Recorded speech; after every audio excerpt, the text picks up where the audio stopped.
He's an armchair expert.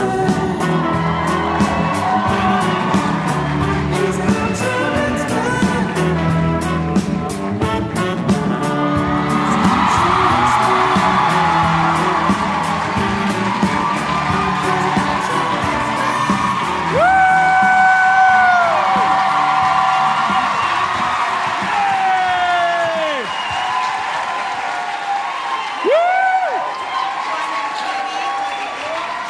You guys, I just want to say, you're the real fucking Armchair. He's 10 o'clock show. Yeah.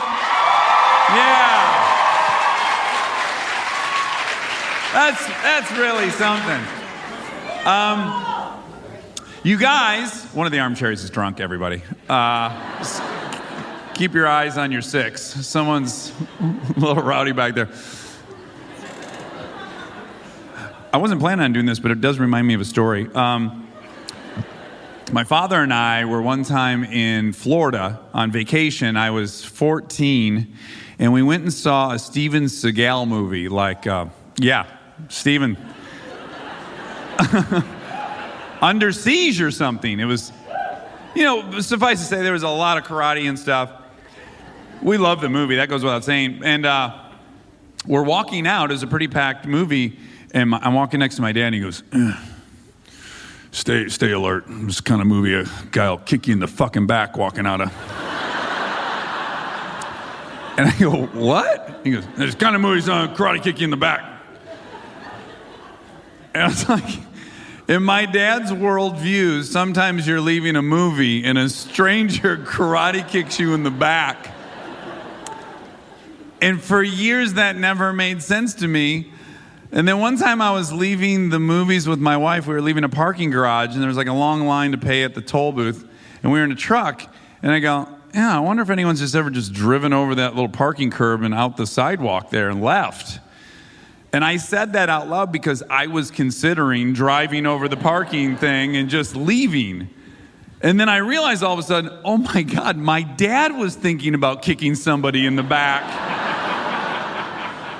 And he thought, shit, I can't be the only one thinking about kicking someone in the back. Watch your six. Okay, from the bottom of my heart, Monica and I sit in a stuffy attic a couple times a week, and it's so hard for us to imagine that there are all of you real human beings that like us so much that you would leave your houses, get a babysitter, spend time with a strange Uber driver, all those things that you would come and support us like this. It really blows our mind. We can't even believe it. It makes us so happy. It's so fun to be able to share this experience with all of you guys. Okay, so a little woodland creature snuck into my carry-on bag, and when I opened it up at the hotel, it was the one and only Manica Padman.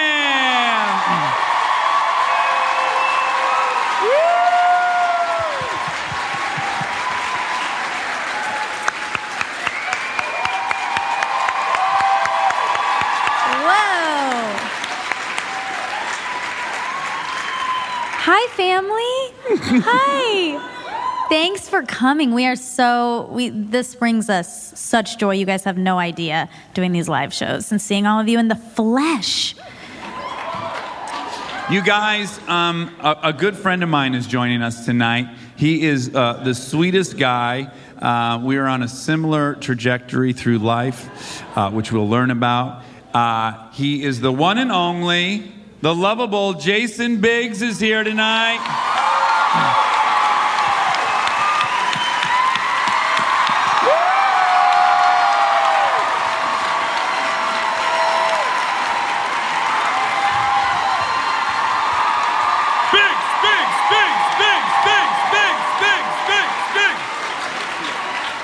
I thought that might be the one time I could start a chant and it didn't work. It's going for Biggs, Biggs, Biggs, Biggs.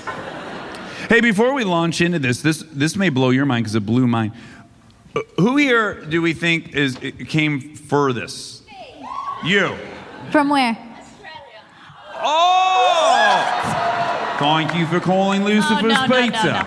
Oh, no. For our Melrose location, press 1. Oh, no. For our Hillhurst location, press 2. Oh boy. That's pretty damn far, Australia. Yeah. Do I like pineapple? Oh, my pizza. Oh If my you're buying, gosh. I'll eat a dead rat. I don't care. It'll come with the cheese and the sauce still, right? Welcome from Australia. All right, without further ado, let me get my cheat sheet. I prepared a ton of questions for you. 6. I'm so curious what you dug up. Well, I was shocked to learn this about you. You're an Emmy nominee. Yeah. I don't say that in Oh boy, I I know. was so Dismissive. surprised you were No. nominated for something. No. Your work was recognized. This is weird. Would you like to explain? No. No. I the only TV show I associate you with is Orange is the New Black. Right. But I think I would have heard that you were nominated for an Emmy. But Yeah. this So I was not. Yeah. There is an asterisk, I think, next No. to the. Because. It was a daytime Emmy. All due respect. if there's any daytime Emmy All due respect. If winners, there's any daytime Emmy nominees in the audience. No, it was for daytime Emmy winners got 50% off tickets. Oh wow! Yeah. That'd be great to offer deals that you knew no one could, like Super Bowl champions, 90% off. Yeah, totally. If you are above 7 feet tall, Sit in free the meal, front row. free wings. Everest Summiters, 90% off. Yeah, so it was. When was that? It was '94, and it was for As the World Turns, and I played. Thank you. Yes. I played Pete Wendell, a troubled teenager, Okay. and I. What kind of troubles? Well, let's see. He, kind of regular teenage mischief, including finding $800,000 of stolen ransom money, and then Sure. and then deciding to spend it on things like ice skates. Literally, there was an episode where I had to I was like, "Yo, check out these new ice skates I got." It's and they're built on this shitty set on 57th Street. They built this fake. It was Oh, no. plastic that you could skate on. Kind of, they were real skates, but it was plastic. Spray painted white. Yeah, I mean it was horrible, and I felt every take, and I was like, "This is some bullshit." So I did it. I did the show for about a year, and I was 15, and I was called into the executive producer's office, and he essentially fired me. Oh. Right? And I was like, whoa, this is heavy. I'm 15. Okay. Just kind of my first, so that's how this shit goes. And do you remember how it was storyline reasons, which I do believe, first of all, for my ego, but also I just really don't think I didn't do anything wrong that I remember. Right. But it probably was a pretty boring storyline. I just bought ice skates with ransom money for But fuck's it sake. earned you an Emmy. What's that? So I get fired, and I'm and it crushed me. You have to be devastated. I was devastated. Yeah. And right before I had gotten that part, I'd been acting since I was a little kid, but I hadn't worked in a while, right? And a year or two. It was really slow, but Which was 1/10 of your life at that age. Exactly. Just want to point that out. It's longer Exactly to right. him than it is but to even, us. even more than that, it was a pretty crucial year. It was, or 2 years. It was the beginning of high school for me, 8th grade going into high school, and that transition. Pubic hair. The whole thing. And Nocturnal emissions. You don't have to admit to that. Coming. Yeah. Nighttime coming. Lots of Sleepy emissions. Lots of time emissions. coming. Yes, totally. Humping the bed sheets. Yeah. What the fuck? I gotta wash these now. And so it was weird. I was acting, and so I couldn't, play sports. And this is the violin playing portion of the story. And I didn't have friends. Basically, it was a really weird, awkward time in my life. Mm-hmm. And I remember driving into that audition at 14 years old and telling my mom, I got to stop this acting thing. Like, I like have no friends. I'm not hanging out just in case I get an audition. Like, I'm not playing sports. I'm not doing anything. And so she was like, okay, like whatever you want to do. And so I was like, yeah, I think this is it. I'm done. And I auditioned and I got the part. And I was like, yeah, I'm back. Yes. And then less than a year later, they were like, you're not back. You're actually fired. And I was like, fuck. Now another year has gone by where like I don't have any friends. And but I remember I was crushed. And then 2 weeks later, the Emmy nominations come out, and I was the only fucking guy nominated from the show. And I was like, yeah, motherfucker! Yeah. And then I didn't win, and I wanted to kill myself again. Now we're joking about As the World Turns, but I would have played the ice skates on that show. Like, I would be thrilled to have been on that show, especially at 14 years old. I was stoked. No, it was great. Yeah, and but first of all, you're from around here. You're from New Jersey, right? Bergen County, New Jersey. Yep. Garden State. I directed a movie after it. You guys saw it. Did you guys like that movie I made about your state, Garden State? Now, your mother was a nurse, or is, I don't know. Is, yep. She still is. Nurse. Still is, yep. Okay, this is just a weird side note. Do you know these people with Munchausen by proxy? No. Well, it's where you make your kids sick so you can get attention. Right. Whoa. It's dark. That's heavy. Almost all of them are nurses. This is the weirdest. Well. Almost all of them. Anything over 51% is almost all. Okay. I stand by almost all. I'll fact check this for real. So, did you ever catch your mom like poisoning you or anything? No. Okay. No. All right. Well, that's. I didn't catch her, but now that I think about it, Yeah, it's not normal for a guy to have 2 fatty years. liver at 12. So. But now your dad, and when I read this, I was so excited. Your dad was a shipping company manager. yep. That sounds so mafioso, doesn't Totally. it? It definitely does. I mean, it sounds like sanitation, management. Yeah. Wink, wink. Totally. And you're Italian, not to stereotype. And in Jersey, with a shipping company manager. Yeah. A lot of ships coming in, a lot of ships, some fall off. Did your dad ever come home like 32 VCRs or anything? Yeah, he did. He did. No, what did your dad do? That's so funny because it's true. He definitely encountered that where he was. So it's to this day pretty nebulous what he did, and I again, that only supports the Sure. Yeah, exactly. All of his shipping company meetings were at Bada Bing. He always just wore leather jackets a lot. Drove an Escalade. Was at the strip club. Most of his. So he basically handled for this one shipping company at the port of Newark in New Jersey.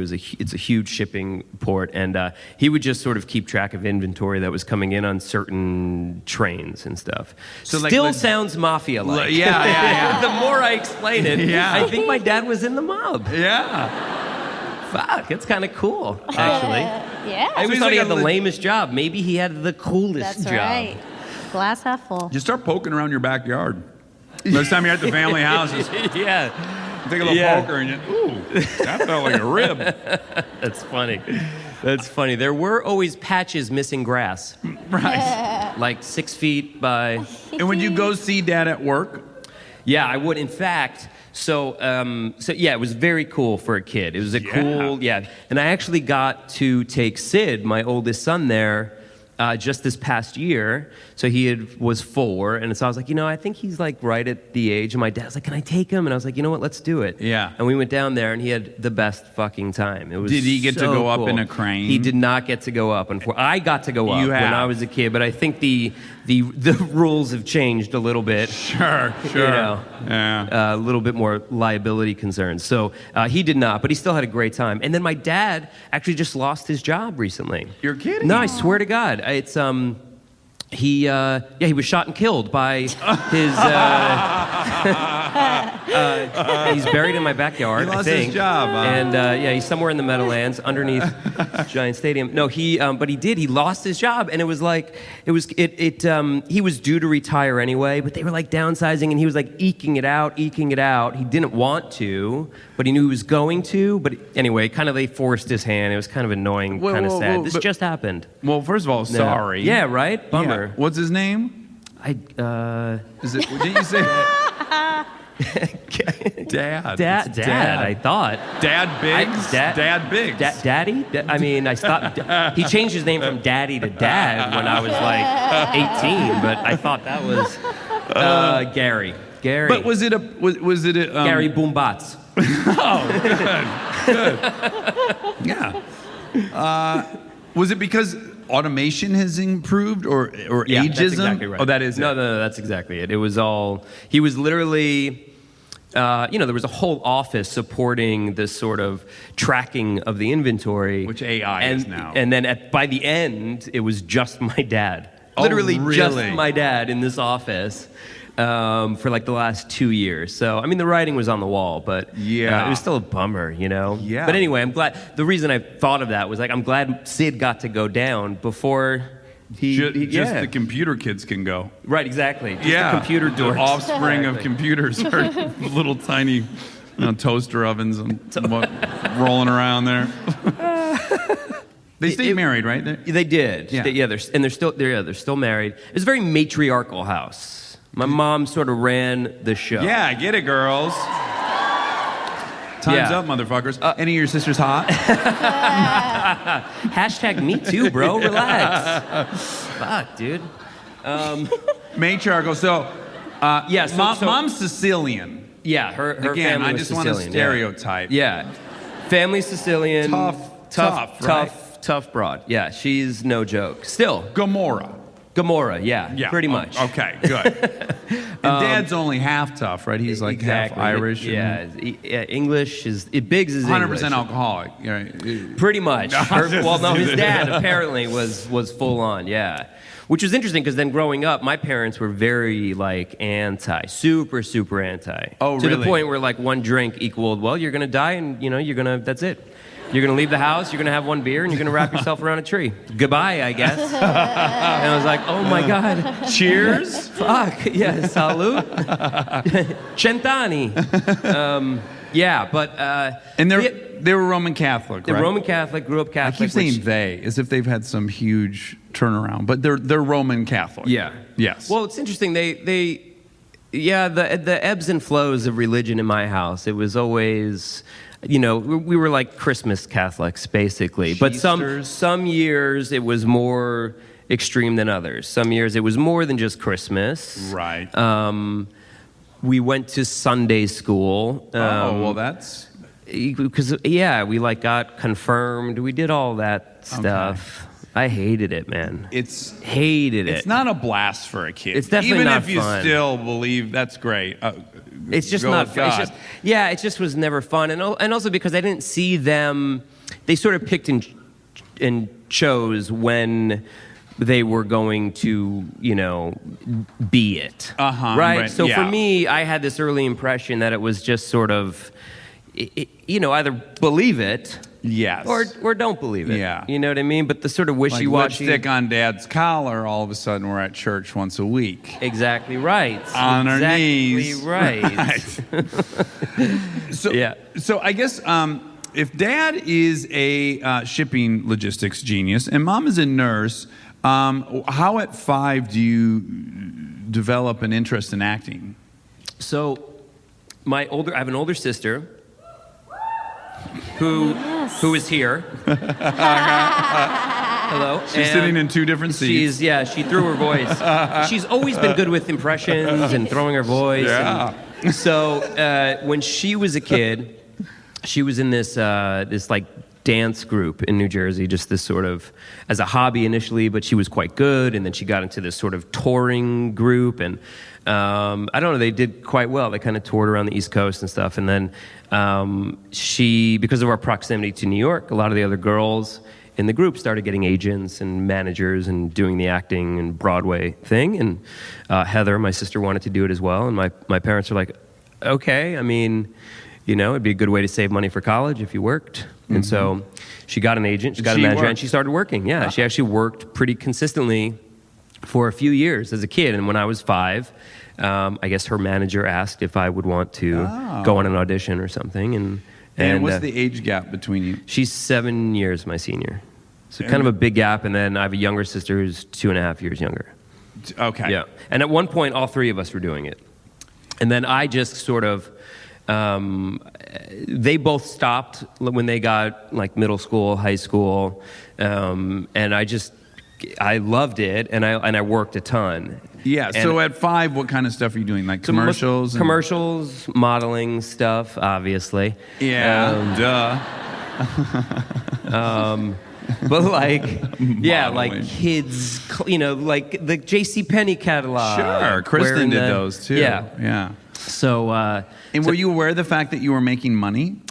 I was aware of it at a certain point, surely. I mean, when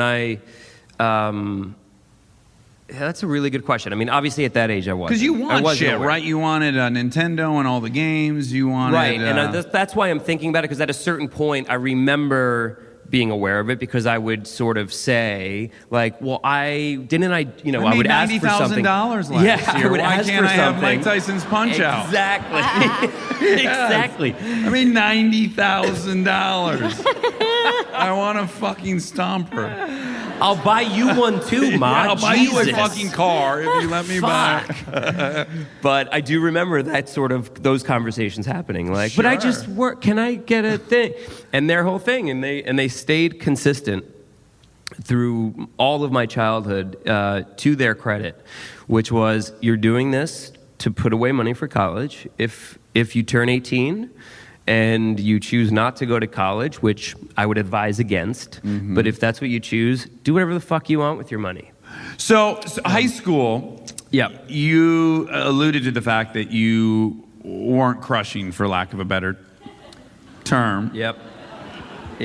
So they all know this, but you don't know this about me, but 7th grade for me, I was Brad Pitt.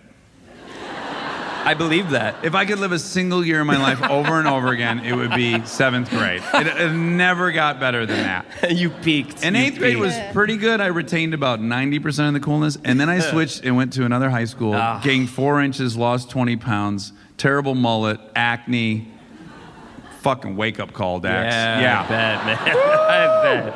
Oh, my God. So I had 2 years of just...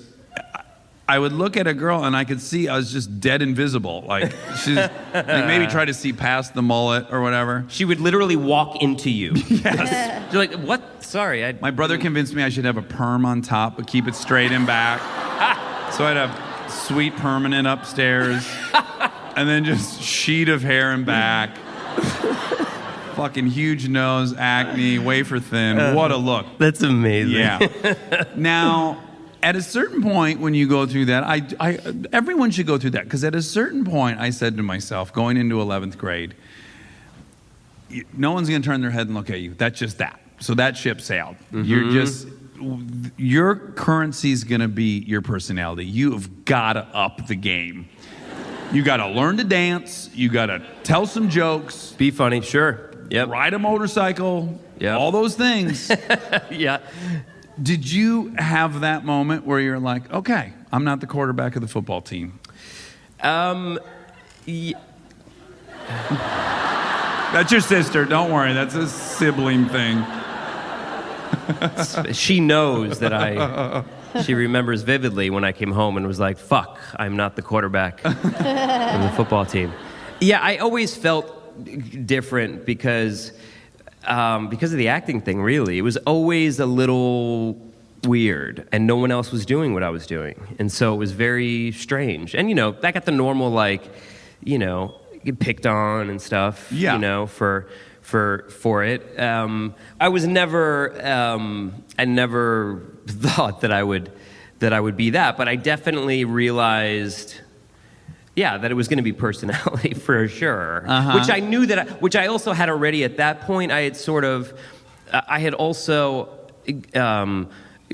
gotten the sort of what's the word I'm looking for? The encouragement from doing the acting, right? So I would get parts that called for the funny whatever. Yeah. So like I had that sort of going for me, and I felt confident in that world already. Yes. But then I would come back to my town and would feel other than and be like, oh fuck, I'm a loser. But I know that I can do this, right? So as I got a little bit older in high school and girls and the whole thing, it was definitely my. And you had the advantage of being raised basically by a sister, right? That's a pretty big advantage. She know how to talk to gals. Totally. Yeah. Yeah. I mean, it was weird. It was a weird age gap. I definitely learned a lot from her, but like, she was out of the house and in college I think before I hit middle school. Like, I think I was 7th grade and she was in college. Right. Right. So it was sort of a weird, I don't know. I kind of remember those sort of awkward years kind of being on my own a little bit. Now, what's crazy to me is that you were on Broadway at 12 years old, yeah? You did your first, was that your first play on Broadway? Yep, that was my first play. It was in 91, I think. So I was 12. We did it actually in Seattle at the Seattle Rep, and then came back and did it on Broadway the following year. I turned 13, and then I turned 14 during the Broadway run. We did it for about a year. This is when the pubic hair. And I was playing a 10-year-old, and at that point I was like... Oh, you're playing. Were there Yeah. any girls in it your age? No. You were there the not. only child. There was one other kid. You know Dave Krumholtz? Yeah. Yeah. Oh, I love him. So Dave, that was his first job. He was literally plucked from Forest Hills Middle School, like a production of Bye Bye Birdie. Suit, like open casting call. They were trying to find this kid, and they found Krumholtz. You guys Wow. know Dave? He's like one of the funniest Yeah. people in the world. He's like... That was Dave. That was Yeah. Dave, Dave and my sister and his sister. But yeah, so the two of us. So you were in an adult world for 2 years. Yeah. And what is that experience like? super weird. I mean, fun. When I would literally like, I'd go to school during the day, and then I'd come home and I'd do a little bit of homework. My mother would drive me in to the city, and I'd do the show. And then... Because you're doing like 8 shows a week? 8 shows a week. Regular schedule. Yep. Oh my yep. goodness. And it was not a short play. I was only in the first act, and then my character was older in the second act, but I had to stay for curtain call, so I would use the second act to do more homework. And then curtain call was like 10:45. Do that, get in the car. My dad would pick me up, drive back to Jersey, hopefully no traffic, get home 11:30, 12, go to sleep, and then get up at 6 and finish whatever homework I had, and then go to school again. Jesus. And it was like this weird, just like fucking Groundhog Day crazy, except for Wednesdays I would leave school early to go do the matinee. And then the weekend, when all these kids, all my friends, well, I didn't have many friends. Your but friend. My friend. Yeah. When friend would be playing. Yeah. But it was like, yay, weekend. And I'm like, yay, 4 shows. And I would go in and do, crazy weekend of shows. And then all of the theater people were like, yay, Monday, day off. And I'd be like, yay, back to school, fuck you. Yeah. It was a really crazy Did year. you like it, or did you quickly get disillusioned? I liked it, but it was definitely... I'll tell you what I liked about it. I liked that when I came into New York and I was at the theater, and especially when I was performing, there was nothing up to that point in my life that I enjoyed more, right? It was clear doing that play for me that it was the best thing ever. I was incredibly lucky, and I would love to do it for the rest of my life. Like that was, so that was obviously an amazing part of the experience, but I was exhausted. I mean, I was definitely tired. And you would have been 6'2". I would have been what? 6'2". Your parents. Yeah, told me, exactly. If you didn't have that period, yeah. It's so weird, man. And had pneumnia almost the whole run of it. That your mom gave you? What's that? That your mom That my mom gave me. Mononucleosis. But do you think that you liked the control aspect of it? Of the theater specifically? performing. Of performing. Yeah. Yeah. Like you go into a high school scenario and there's all these variables and you have zero control over any of them, Totally. but you go on stage and then you know what that person's going to say and then I can control how I'm going to do this. Like Absolutely. Yes, for sure. It felt safe. Mm-hmm. It definitely felt safe. Especially when you're that age, you don't really have too much autonomy over anything Over in anything. life. And then all of a sudden, you're the boss of that 10 minutes or whatever the hell it is, right? Yeah, and You're entrusted, too. It's a huge responsibility. yes that you're giving a little kid. Totally. I would- And I knew it and felt it and appreciated it. And also, like, at home, I mean, my parents and I have a very good relationship at the moment. We do, at the moment. But there were some years in there where it was really hard. I mean, I'm sure a lot of it's just sort of normal teenage stuff. Yeah. But it was also I grew up in a very operatic household, right? Okay. Like, it was very loud, a lot of... Big emotions. Supercharged. Mm-hmm. For better or for worse, mostly for worse, at least at that age. It was not the healthiest place at times, right? Sure. And my parents were very strict, incredibly strict. Oh, really? And and so I felt, at times very out of control there, and very, the opposite of autonomous. I mean, just really The victim of these. Whatever whimsy. the whims, exactly. And so for sure, it was a wonderful escape and great autonomy. Yeah, and that responsibility I really connected with. Like, oh shit, okay, I'm trusted with this. I would imagine you learn to have a compartmentalized existence and you learn to have a secret existence where it's like, joke's on you motherfuckers, I'm a whole different person in the city. And it was weird because they that's a dodgy skill set to develop, as we'll learn in a minute. Yeah, I mean, it definitely, and they saw And that. you end up having to lie to parents like that, right? You have to act like you're not doing anything or... Oh, yeah, for sure. Yeah, it was weird. I mean, I definitely, what I was going to say was, because my parents were a part of that, like, when the play was in its sort of, when it was really running, they would just drop me off and then come and pick me up. So I actually did have that sort of, actually, here's what it was. There were three, there was Dave and I, and then there was our understudy, who understudied both of us. So we were the three minors that had to be there every night. And so there had to be a guardian with us. Mm-hmm. And A Catholic priest. Yeah, exactly.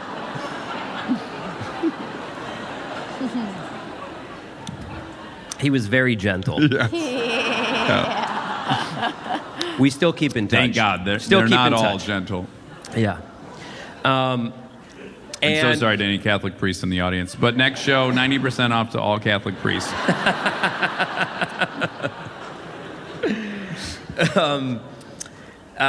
So we had to have, basically our parents would take turns. Oh, okay. So one week it would be my parents' week. So one of my parents would have to be there during the show, and we would trade off. But for 2 out of 3 weeks, I was dropped off and was allowed to sort of play in this adult world. Sure. For 3.5 hours, and it did become my sort of secret little world.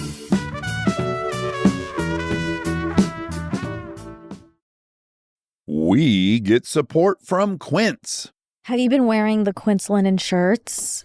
Yeah, I've been wearing them a suspicious amount. Yeah, European linen ones, they're $34, which is genuinely insane for how nice they are. It doesn't even make sense. Well, here's the deal. They work directly with the factories, cut out all the middlemen, so you're paying for the actual quality and not some brand's marketing budget. Everything's 50 to 80% less than comparable stuff. I love it because it's all very classic and traditional, and I know I'm going to be able to keep it for a very long time, and the quality's off the charts. That's true. The style is very consistent. Whatever you get there, you walk down the street, you're going to look good. They have these lightweight cotton sweaters, which I love for when it cools down at night. It's nice drape around your shoulders in the summer and then throw it on when it gets a little cool. And it's not just clothes. They do home stuff. Ding, ding, ding. Travel stuff, everyday essentials. It's all the same model, quality without the markup. Make your summer wardrobe easier. Go to quince.com/Dax for free shipping on your order and 365-day returns. Now available in Canada too. That's QUINCE.com/Dax for free shipping and 365-day returns. Quince.com/Dax. This episode is brought to you by the new Max original comedy series, Stuart Fails to Save the Universe. From the world and creators of The Big Bang Theory comes a new comedy series. Stuart Bloom, comic book store owner and lovable underdog, accidentally breaks a device built by Sheldon and Leonard and kicks off a full-blown multiverse Armageddon. Now, he's on a mission to put reality back together alongside his girlfriend Denise, a geologist named Bert, and physicist Barry Kripke. Along the way, they're running into alternate universe versions of characters you already know and love. Check out the new Max original comedy series, Stuart Fails to Save the Universe, streaming July 23rd exclusively on HBO Max. Subscription required.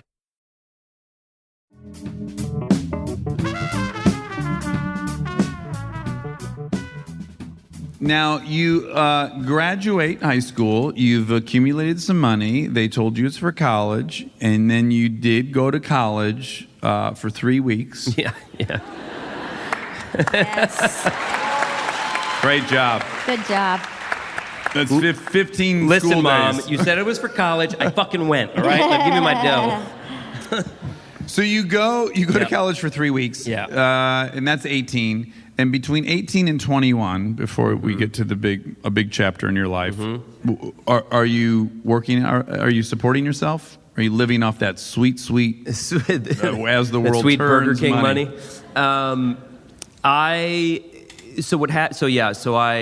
left. I was at NYU. I left NYU after a couple weeks, and I took a semester off. I just didn't like NYU. And by the way, part of it, I'm sure, was that I knew I was paying for it with my money, and NYU is not cheap, and I was miserable, and I was commuting from home, from Jersey. Oh, fuck that. Which was the worst. Yeah. It was the worst. I did not get the experience. It was just, it just didn't, it was just not fun for me. Well, in fairness, you gave it 3 weeks, but I did give it 3 weeks. yeah, I mean, yeah.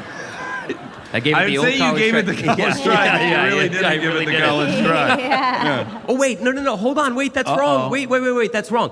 Okay, hold on. That was a different That was college. just a different Hold on, college. yes. So I went to NYU. I Princeton. gave it a full semester. I gave NYU a full semester, hated it. I remember I took economics at I took econ and like one was like a required creative writing course, and then 2 other courses I don't even remember, but I took economics, which was like, I love how you say economics. I'm supposed to say economics? I say economics. I could be wrong. Monica No, will find I think out. you're right if it's the subject. The subject, economics. As opposed to the verb? When Yeah. when you economic, Like you can these say it like that? these people do economics, but I'm studying economics. That's the difference. Dude, I just economics the shit out of a 6-inch sub at Subway. They all believe me. I have so much power you here. It's do. crazy. It is crazy. Made it all up. Fact check that fact check. Yep. Yeah, and I remember getting up in the middle of my econ final. I think I'd answered like one question wrong, I'm sure. But it was like a 3-hour final. Oh, jeez. And I had decided before I even went in that I was not coming back. And so I answered like one question, or wrote. Gave it the old college Gave it the try, old college try. yeah. And I got up, like pencil down, got up, like walked with such confidence to the TA, handed him, everyone in the class was like, wow. Whiz How? I was like, it's done. It's done. I did it. kid. Will Hunting style. Yeah, I was like, you guys are still working on this? Fuck, man. Yeah, and so failed it, of course, Yeah. and failed the class. And I took a semester off, and I worked I was still auditioning, but wasn't working that much, or at all. And so I was working at Gap Kids, actually a Gap Kids Baby Gap combo store. Great. So all your infant needs, really. All of at my- one-stop shopping. But it's interesting because I can fold the shit out of a toddler onesie. I bet now you're happy Now you I'm did that. thrilled. Yeah. Yeah, it I is- bet Jenny's No particularly folding board, nothing. just in the air. Just boom, boom. Brilliantly. So I I worked have to ask there. one pervy question again. It won't be the last. You're working in a kid's shop and the gals are coming in, you know, new moms and stuff. You seem fun and everything. You know? Were they asking you out or anything? It just seems like, you know. Not where I thought you were going with that me question. Either. Yeah, Me okay. either. Me I don't either. think anyone here thought that's where you were going, but I'm grateful that that's where you went. Yeah. Yeah, well, We all like are. I had a buddy who worked in the produce department at a grocery store. Sounds exactly the same. Yes, Yeah. please go on. It's just an ideal job for a young man. Okay. Oh, whatever. I'm sorry I got us off course. I have a lot of Baby Gap fantasies. There were definitely a lot of young. Yeah. Yeah. Sure, who doesn't? Who doesn't? Who doesn't? She Who goes. doesn't? Yeah. So, anyways, I You're did not. cute. You're folding the shit out of the onesies. No, I actually started folding. I started dating. I folded the shit out of this one girl, bro. Dude, you don't even know, man. I started dating one of the other cashiers. Oh, perfect. So that was hot. Okay, great. That makes me happy. That's Yeah. normal levels of hot. Yeah. Nothing hotter than But I talking would shop. think about the children's clothes when Okay. we hooked up. That's Is fair. that pervy Yeah. enough? Yeah, that's good. Okay, cool. You never put your genitalia in the little socks? Oh, there it now is. we did There it. it is. Now we did it. We knew we'd That's get where there. I thought he was I knew going we'd get there. before. Yep. I took the long route. Yeah. Okay. It took a while to get there, Yeah. but I knew you could do Yeah, it. worth the walk. You never fail. I knew on you that. could do it. Oh boy. So we have kids. So took that wonderful semester off and then decided, I was like, what am I doing? Still not where I was like, obviously auditioning for things and thinking, I'm going to get something. It's going to solve all because when I was at NYU, I think the biggest thing for me, it wasn't the money, it wasn't the commute, although those were certainly factors. It was I wanted to be acting, right? And like in hindsight, what I probably should have done was applied to Tisch and actually gone to the drama school, and because I was passionate about it and loved it and was decent at it, right? Might be married to Kristen Bell now. Maybe would be married to Kristen. Yeah, she was there. Yeah. Shit. You know what? You blew it. Well, she would have You applied really to blew it. Tisch. Weird, huh? Yeah. So I'd grab a job over at Baby Gap. I'd be doing just fine. Oh boy.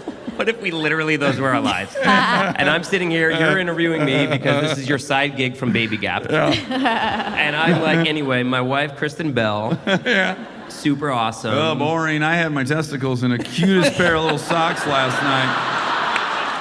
Didn't think they were going to fit, but got the sock wet, and then it got... No. It was great. That's amazing. Yeah. So you're married to Princess Anna from Frozen? Yeah, I had yeah, my yeah. testicles in Frozen socks. Amazing. Yeah. That's amazing. Cute little... Okay. That's amazing. What weird lives we have. I huh? know, parallel. Jeez.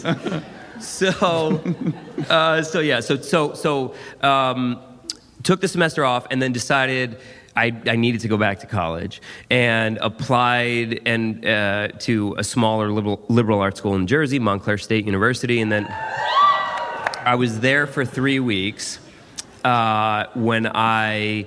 But you know what? When I applied to Montclair State, I went to transfer my credits. I'd spent, Couple $100,000. I mean, at least 25 or something, Sure. $30,000 for this semester at NYU. And I was like, okay, well, I'm going to transfer my credits. And Montclair State, along with most colleges, apparently, have a minimum requirement of 16 credits that you need to transfer. And because I failed econ or had econ, 12. I had 12. And so the NYU stint was completely useless. Just a wash, yeah. It was a complete wash. Anyway, I went to Montclair State. I was there for 3 weeks, auditioned for a TV show, got the part, and went out to LA and then did that show. Left college, obviously, and then went out to LA, did the show. It was canceled after 13 episodes, but I decided to stay out in LA. And you stayed in LA? Yeah. So that was 97. Okay. You're 21 years old. I think I'm 19.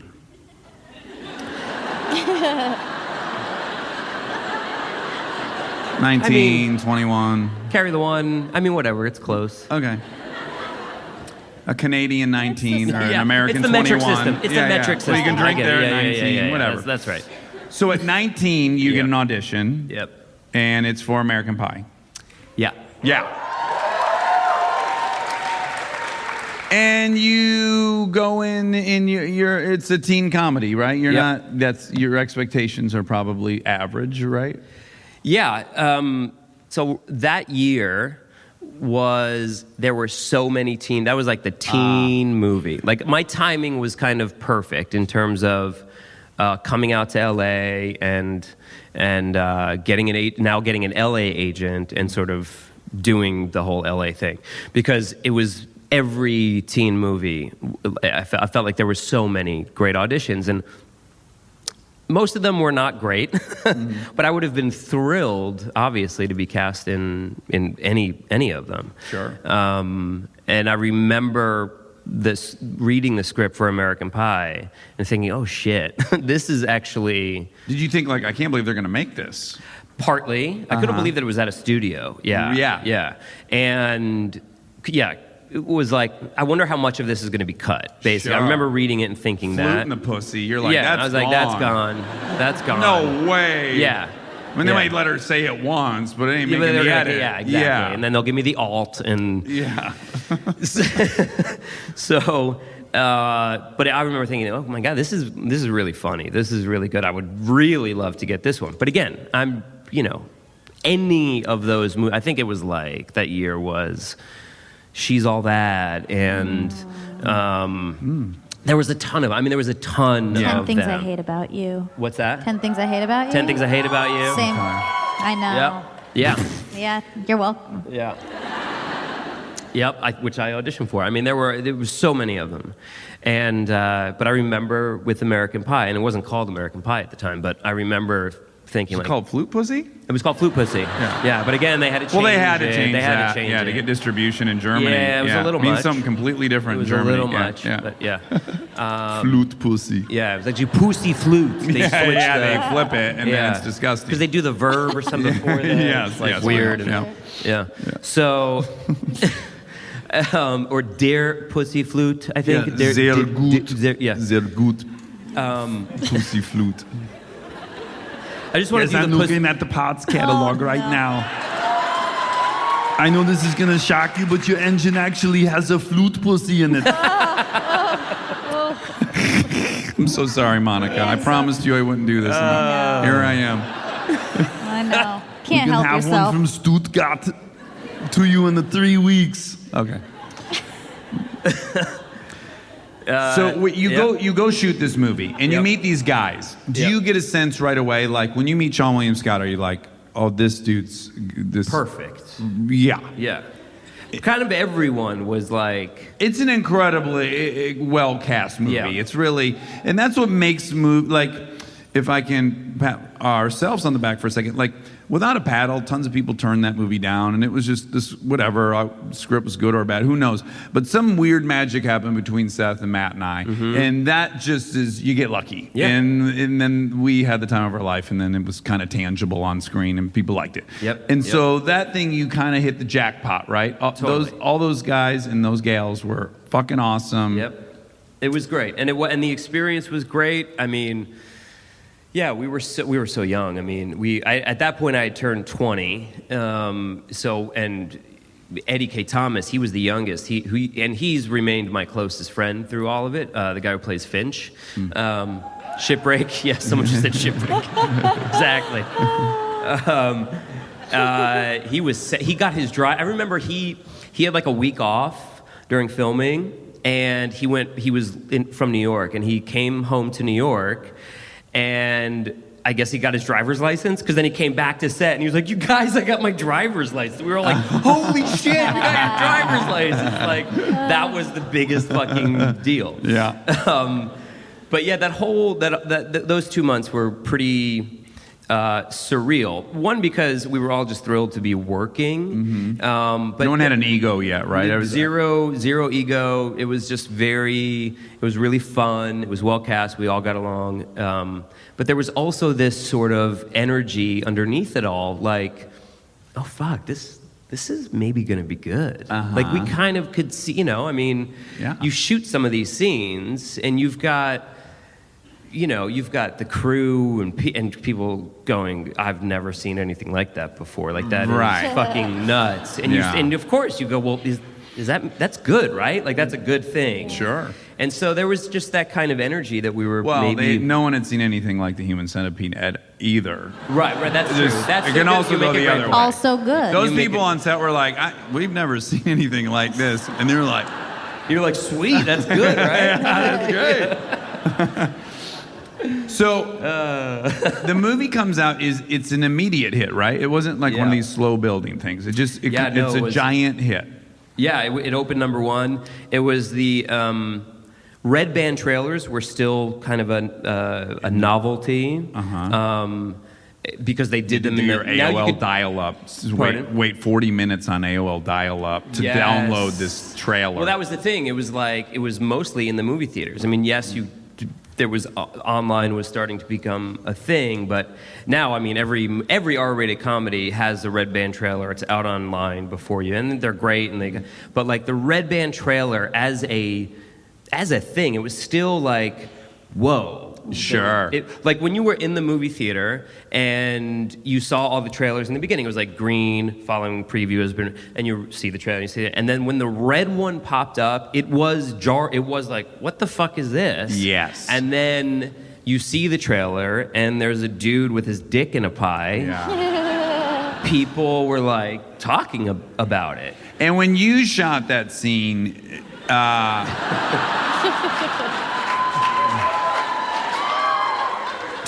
I just thought of like 80 hacky ways to bring that up, as I'm sure you heard throughout the whole press. But yeah, your love scene. I'm sure that was one that came up a lot. Yeah. At any point during that where you're like, ooh, this is either going to propel me to stardom or it's over. Yeah. There's a high, that's swinging for the fences, fucking an apple pie. 1,000,000%. Yeah. Did you like confer with any I called my manager that morning. Okay. We actually went in, so we got to set. What's your manager's name? This was at the time Brian Medavoy. Okay, so I'm Brian. Yeah. What's up, Biggsy? What's going on? Hey, Bri. Hey, guy. I just got to set. So we just rehearsed that scene. Refresh my memory. Yes, the one where Jim he fucks the pie. Oh, sure. Yeah. Oh, yeah. So, that's a great scene. Anyway, that's great. Is it though? Yeah, it's a great scene. Is it? Yeah. Because here's the thing. I'm That's a supposed to scene go in there stealer. right now and actually fuck the pie. And so I'm just wondering in terms of my career and sort of, things seem good right now. Listen, but people don't know who I am. Well, they're going to know you after this. Yeah. They're going to know you after this. And so should there I be won't be a worried baker about in the city that won't shudder when you walk in to their pie shop. Yeah, that's what I'm worried about, Brian. Quick, hold on. Quick pro tip. Mickey Rourke and Lisa Bonet, they actually made love in Angel Heart. Okay, and not that a great chemistry, example. That You're not chemistry selling is me on this. undeniable. So I'm just saying, go for it. Well, if Go for it. Mickey Rourke did it. Okay, That's right. thanks, Brian. Okay. And then I fired Brian the next day. Yeah, sounds about right. Yeah. But I called him, and I literally. So we went in for rehearsal, and we were like blocking it out, and I was just like, is it? Because I see your butt cheeks in that, don't I? Yeah. And we shot it two different ways. So we shot it with me standing up. Okay. And then we shot it with me Missionary? on top of the top of the counter. Yeah. Okay. Oh, wow. The island, the kitchen island, which I bet you were so sick of talking about this like 8 years ago, but now I'm into it again. We're into I'm it. into it Yeah. totally I waited exactly long enough. right. Like I can, if I That knew is right. we're anything alike. So like true. I hated talking about punks. I couldn't stand it, and then now I'm back to I love it. It's so funny. It's so true. Yeah. It's so true. So, anyways, you're nuts deep in this apple pie. Nuts deep. Well, but I called him. So we rehearsed, and And I went back to the trailer, and I was like getting ready, and I called my manager, and I was like, dude, I'm gonna be honest, I'm like kind of freaking out. So we're about to do the pie scene, and I don't like, am I really doing this? And he, and I will never forget this as long as I live. He's like, Big Z, you fucked the pie, you fucked the shit out of that pie, and don't you look back, man. And I was like, okay, great, here we go. Oh my God. So it's Awesome. virtually like I was pretending. It was pretty much exactly like you said, minus the Mickey Rourke example. Sure. My own. But he literally, you fucked the shit out of that pie. And I was like, okay. Fold the shit out of that pie. Yeah, you fold the shit out of it. And, Origami that thing. And then we went in and I did it. And again, the crew was such a big part of it. Like, because again, you're looking for you're really like trying to check is the in. second AC, like, is he sitting there going, you know what I mean? That's how you know, right? Like, because the director, you're kind of, They've drank the Kool-Aid. and then also becomes very technical, and so the humor is always inevitably kind of sucked out of these situations at some point, right? Right. Like, it got to a point where, my pants needed to be adjusted. I was showing too much crack. Oh, there's my scrotum. Let's raise that. It was literally like a whole thing. They know this, you don't know this, but I had a director come raise a bit of sheet because you could see my anus. Like the actual... Yes, my biggest fear in life. And you just know there was like 9 people behind the monitors going like, ooh, am I seeing... Yeah, that's Dax's anus hole, so who wants to go adjust the sheet? Oh, Jesus, man. It's a humbling experience. You go back to the monitors, there's literally sheets over the monitors. They were like, you're not "Ooh." going to fix it on... No one's on looking set. you in the eye after. They're just like, hey, what's up, Dax? I saw your asshole. Anyway. Good, great job. Yeah, and so did it, and then, but then it was a year, right? A year of like, what is going to happen with this thing that we shot? And then it's a big old touchdown. It was a big old touchdown. So awesome. Yeah. So you're 21. How quickly after it comes out do they start saying you're 20? Okay. No, big no. deal. I want you to be 21 so bad. Okay. I can't wait for you to be I'm 21 I'll in do your it life right story. now. I will do it right now. So I shot it. I was 20, and then it came out in July of '99. I turned 21 in May. Right before, perfect timing. Ooh, what Perfect a sweet timing. time to be 21. Yeah. #1 movie in America. Yeah. And how quickly are they talking about a sequel from when it comes out? Huh. So I'm imagining you made $5 on the first one. $5. Yeah. And How quickly? That's a good question. well, you can lie. Sure. It was like 2 months. Okay, 2 months, great. I guess I'm wondering at what point do you go like, ooh, I'm gonna get paid, Yeah. and then you start adjusting. You're like, ooh, maybe I can move into that apartment, or maybe I can buy this thing. Yeah. It was, I think it was even before they started talking the sequel. It was because I got off of that, I got more work, right? Sure, like I was like, right. I got other movies. Yeah, I guess you weren't even right? probably thinking about that as much as like, oh my God, I'm gonna get to star it in wasn't movies that now. long after. But but at first it was just like, oh my God, I can get other jobs. Because that year was really a weird sort of time for me. But again, credit to my manager who told me to fuck the shit out of that pie. Yeah. Because he was like, this is lightning in a bottle. That was his another quote I had to keep remembering. Because I was still auditioning, and I remember auditioning for... Yeah, you probably got offered something that he probably was like, you can't Exactly. do this. Yeah. Which is the hardest thing in the world to do, right? I'd never turned down a job. No, yeah. An acting job. I spent at that point 16 years trying to get any Great fucking quick job. math. Yep. 21 minus 5. Carry the one. 16. Yeah. And the idea of like passing on something was preposterous. Yeah. Like how can and then I... you're telling yourself like, oh my God, I've already gotten too big. If I do this, I've gotten too big for my britches. It's all going to be taken away from me. Right, Right, exactly. Yeah, It's yeah. like, how can I? So it was a real struggle for me. I remember getting, in fact, specifically, it was that pilot season, sort of the pilot season that happened in the middle there.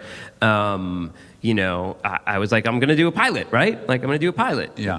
Let's get a pilot. And I auditioned for something. He was like, okay, let's put you out there. Let's see. And I got offered one. And he was like, I don't know that you should do this. I don't It think was Friends. I don't think. He should have done it. Yeah. Yeah, no, but he was like, you're going to pass on it. You're going to pass. I think you should pass. So I guess then you're answering my next question, which is, does your at 21, does your ego go berserk at all? When that first movie comes out and just slays, are you like, oh fuck, okay, I mean, my shit doesn't stink? Good question. I mean, sure, I recognize now, after years of doing this, that I definitely have a healthy ego, right? Well, and you that kinda enjoys need one. Yeah. But at that point, I was very cautious with the whole thing. I was very, I just always was waiting for the other shoe to fall, I think. Right? And I had already seen the ups and downs. Like, prior to that, all of my good news sort of came with but this, right? Like, you're nominated for an Emmy, but you're fired and you're never doing that role again, right? Like, it was always kind of like the reality of the business I had seen since I was so little, right? And I had gone years without working. During that time, and when I was a kid, it's fine, right? I could just go to school and be a kid. I wasn't, you know. But so I always had a sense of like, okay, this could definitely all go away. That being said, I definitely had fun. I mean, I definitely didn't let myself, you know, I wasn't like, well, you know, I didn't not allow myself to enjoy it. Right, okay. Like, I definitely You went to was bars like, this and is shit, fucking and- amazing. Like, this is unbelievable. Yeah. I mean, but every young person in America within a week knows who you are, right? It happened that weekend. I mean, I literally remember walking with my roommate to go get, breakfast in Santa Monica and crossing the street. It was a Saturday morning, so the movie came out the night before. And a car stopped and screamed at me through the window. And they were like, do the dance, do the dance. And we were just like, my buddy and I just like looked at each other. We were like, holy shit. Yeah. Like, that's crazy. Overnight, right? I mean, when do you start loving booze? so I start loving booze probably before I left New Jersey. I was late to it, but Wasted no time catching up? yeah, I didn't really. But again, because my parents were so strict, I was definitely. I was afraid, right? Like, I definitely like thought it out. I didn't allow myself to go bananas, right? Even though I wanted to. Could you though feel like when you got drunk for those first times, did you have that feeling that I had where I was like, oh, I was born to feel this way? 1,000,000%. Yeah. Yeah, where it's like, ooh, I like this jacket. I've been wearing it. Yep. Totally. I'm Totally. handsome. The future's positive. Yeah, and when I first came to it, it was sort of that I had just. The acting stuff wasn't really happening. It was slow. It was like my last year of high school, beginning of NYU, essentially. But at that point, I had finally like caught up socially and had some good friends, and that's of course who I was partaking with. So I just, for the first time, really started to feel comfortable, and then the booze just sort of, I was like, this is it. Now I'm finally. Finally. Our friend Gordon Keith says we're all born 2 beers away from feeling happy. From happiness, Yeah, I think, 2 beers yeah. away from happiness. We're just born 2 beers away. Wow. Which for me is kind of profound. Yeah.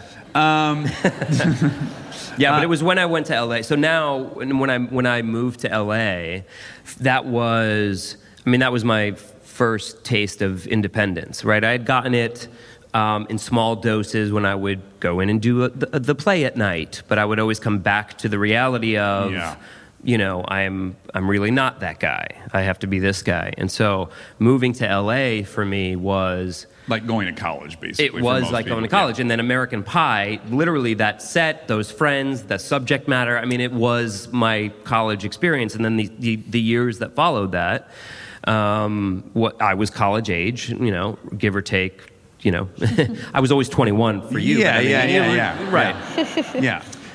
From 96 to 2003, you're 21. I'm 21. Yeah. Exactly. And and then that's where it took off. Right. That's where drugs came in for the first time. Yeah, what age do you start powdering your nose? Yeah, so I'd done ecstasy first in New Jersey. I think I'd done E was the first hard drug I had done, but only like once or twice. And then I went out to LA and of course found the drug friends, and we did lots of E. We would do E nightly. Okay. And then That's great for your mental health. great. Yeah. And then and then at some point coke happened, and that was probably I know when it was. It was the year between shooting American Pie and it coming out.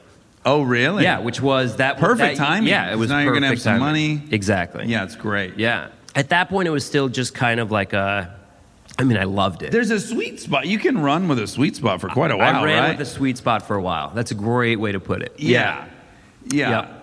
I mean, at that point, I was an everyday drinker. I was an everyday something, right? Whether I was sitting around getting stoned or drinking or, and not Another always, way to say is you were a good time. I was great fun. Yeah, that's right. I A was good everyone's hang. friend. Yeah, I was a good hang. And would you work? Would you ever work fucked up? I wouldn't. So I was also, I felt like I had it under control, and I would never work fucked up. And I remember, entertaining the thought, but I would always come back to that feeling like I had when I lived at home, which was, oh God, if mom and dad catch me, I'm so fucked.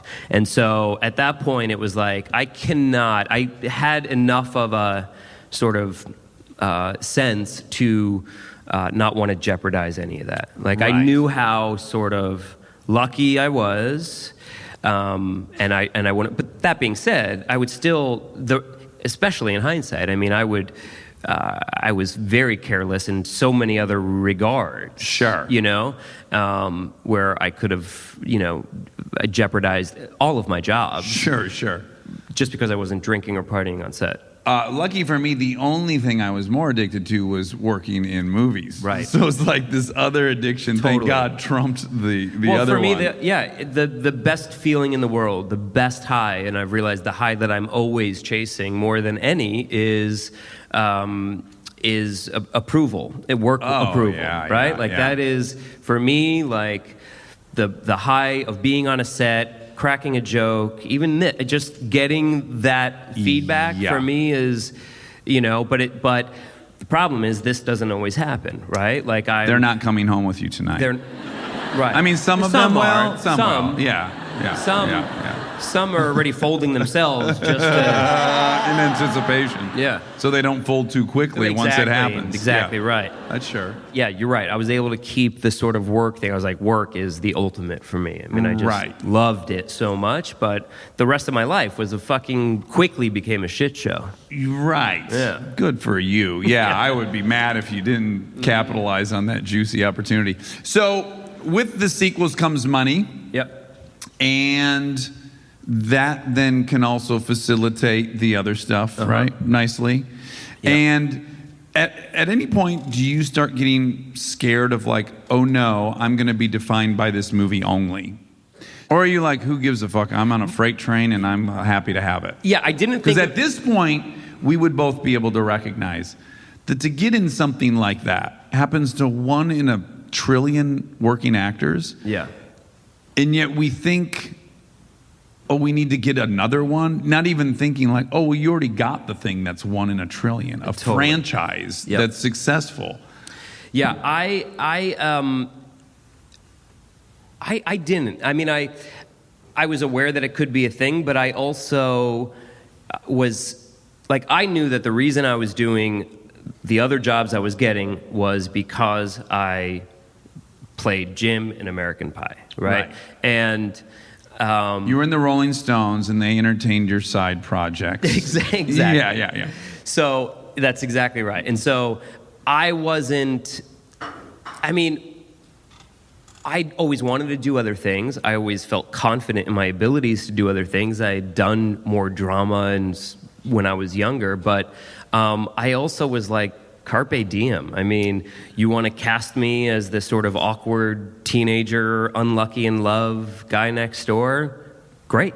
See, I think I'll this is do very it. cool about you. And I had met you. We met 10 years ago for the first time, basically. No, not 10 years ago. 8 years ago. No, 10. No, because I had 3 years. Oh, you're right. 11. 11 years. Quick math. 14 minus 3. 11. You were 21. Yeah, 10 years away from 21. Yeah. Yeah. But yeah, you had zero chip on your shoulder. You're not a chip on your shoulder type of person, which is awesome. Thanks, dude. I mean, I say that with envy. I'm a kind of a chip on my shoulder type of. I mean, I'll be honest. I think I've gotten more of one. Oh, good. Good. I do feel Welcome, like. welcome. I mean, thank you. It's lonely over here, I bro. know. I feel icky. Yeah. But we'll prove them wrong. Yeah, wrong.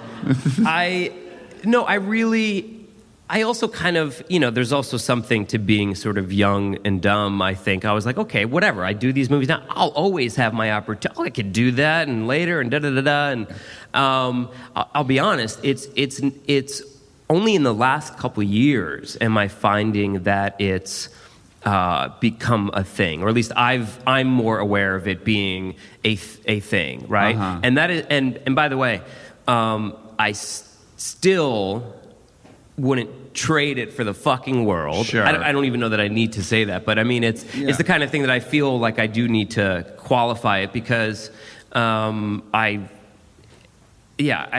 was the best thing that's ever happened to me, for sure, career-wise. And so, and all the work that I've gotten since then has had some connection to that film and its success. But in recent years, I found that the American Pie thing kind of, which is crazy because you would think it's so long ago, and I've done other things, and I like to think that Orange is the New Black in particular was something that is certainly a different sort of thing. But it's Bateman's Arrested Development, right? But I still kind of hear it a little bit, and I wonder if that's I think I'm at like this weird age as well. 21, where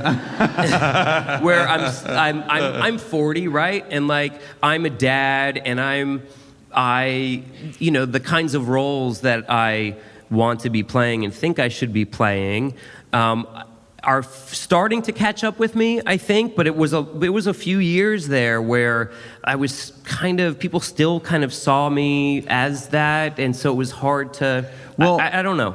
Well, you and I, we have a mutual friend, Don Roos, who said the most liberating thing to me, which is he said, I stopped thinking of my job as a career and just started thinking of it as a job. Because a career is your ego.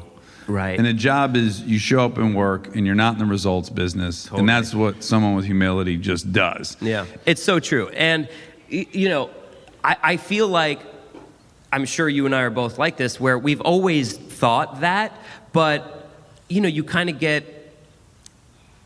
I kind of got caught up a little bit in like, also you have people around you that, are advising you certain ways, and maybe I shouldn't speak for you, but for me, I definitely like had a period where, I was reluctant to do certain things. The biggest example is TV, right? So TV, right? Those first couple years after American Pie, I was very lucky, had a lot of movie opportunities, but the early aughts, right around there, mid 2000s, some TV opportunities were coming my way, and my instinct was, that sounds like a good job. Sounds like a fucking great job. Yeah, let's do it. I used to do TV. It's been a few years. I would love to do it. And But The agents are like, oh, if you but there do was TV, this, you'll like, never be in movies again, right? you know, Yeah. and it's not their fault. I mean, I was like, yeah, no, I should not, I should wait, I should do it. And then, I was always behind playing catch up, you know what I mean? I was, instead of being the guy that's like, fuck yeah, I'll do TV, Yeah. I needed to wait until everyone else said that it was okay, that, all the Oh, other De Niro's actors. doing a TV Yeah, show? exactly. But Okay. then by the time, so then I'm like, okay, I'll do TV. And they're like, we don't want you. Yeah. Guess De what? Niro's Everyone doing wants it now. Fuck off, bro. And you're like, oh, shit. I could. Sean Penn, I just saw an ad that he's got a TV show. Yep. I mean, come on. So anyway, I mean, well, now especially the whole thing has changed. But yeah, like we were talking about, I mean, there's no. The word almost sounds like it's such a funny word now, but content, right? It's all about content. It is. And people consume it in different ways, and there's no right or wrong way, and people don't judge. And I mean, social media is the best example of the way sort of people watch. Well, you are and- particularly brilliant on social media. I find, like, I don't watch The Bachelor, but I could read you writing about The Bachelor all day long. I appreciate that. Or this week, go on to his Instagram. This last week, his wife was out of town, and he was in charge of making the kids lunch. And every day the lunch got shittier and shittier and shittier. And at one point, the lunch was just fucking medicine. There was like just all this medicine in a spoiled avocado. And I was like, this is some of the most brilliant work being done is on your Instagram. Well, you know what's so. I like ran into the kitchen to show Kristen. I'm like, That's oh, have you amazing. seen Biggs' fucking lunch hilarious. story? My I story. like that more than the last movie I went and saw. But it's fun.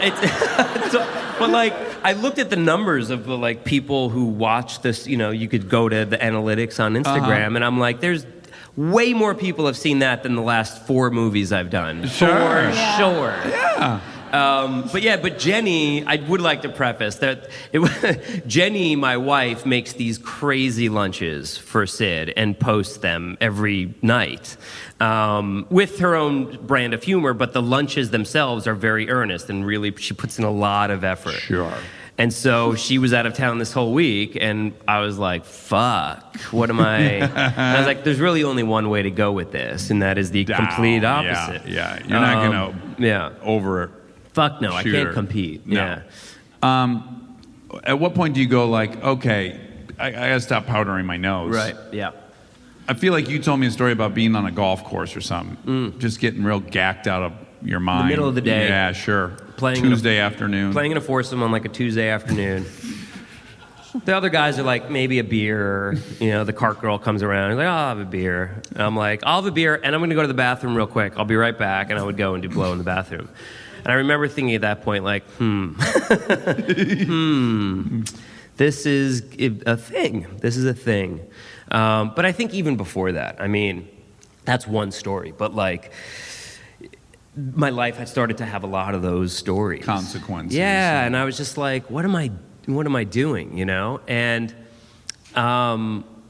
then when I really started to sort of take inventory of my past too, like I think about, that first time after American Pie, the first movie that I did, right? Got paid a little bit, went up to Vancouver. It's my first location shoot, because American Pie was in LA and I was living there. So it's my first time on location, and I have this apartment, and I had a roommate in LA, so it's like I had my own place, and it was just all of these things.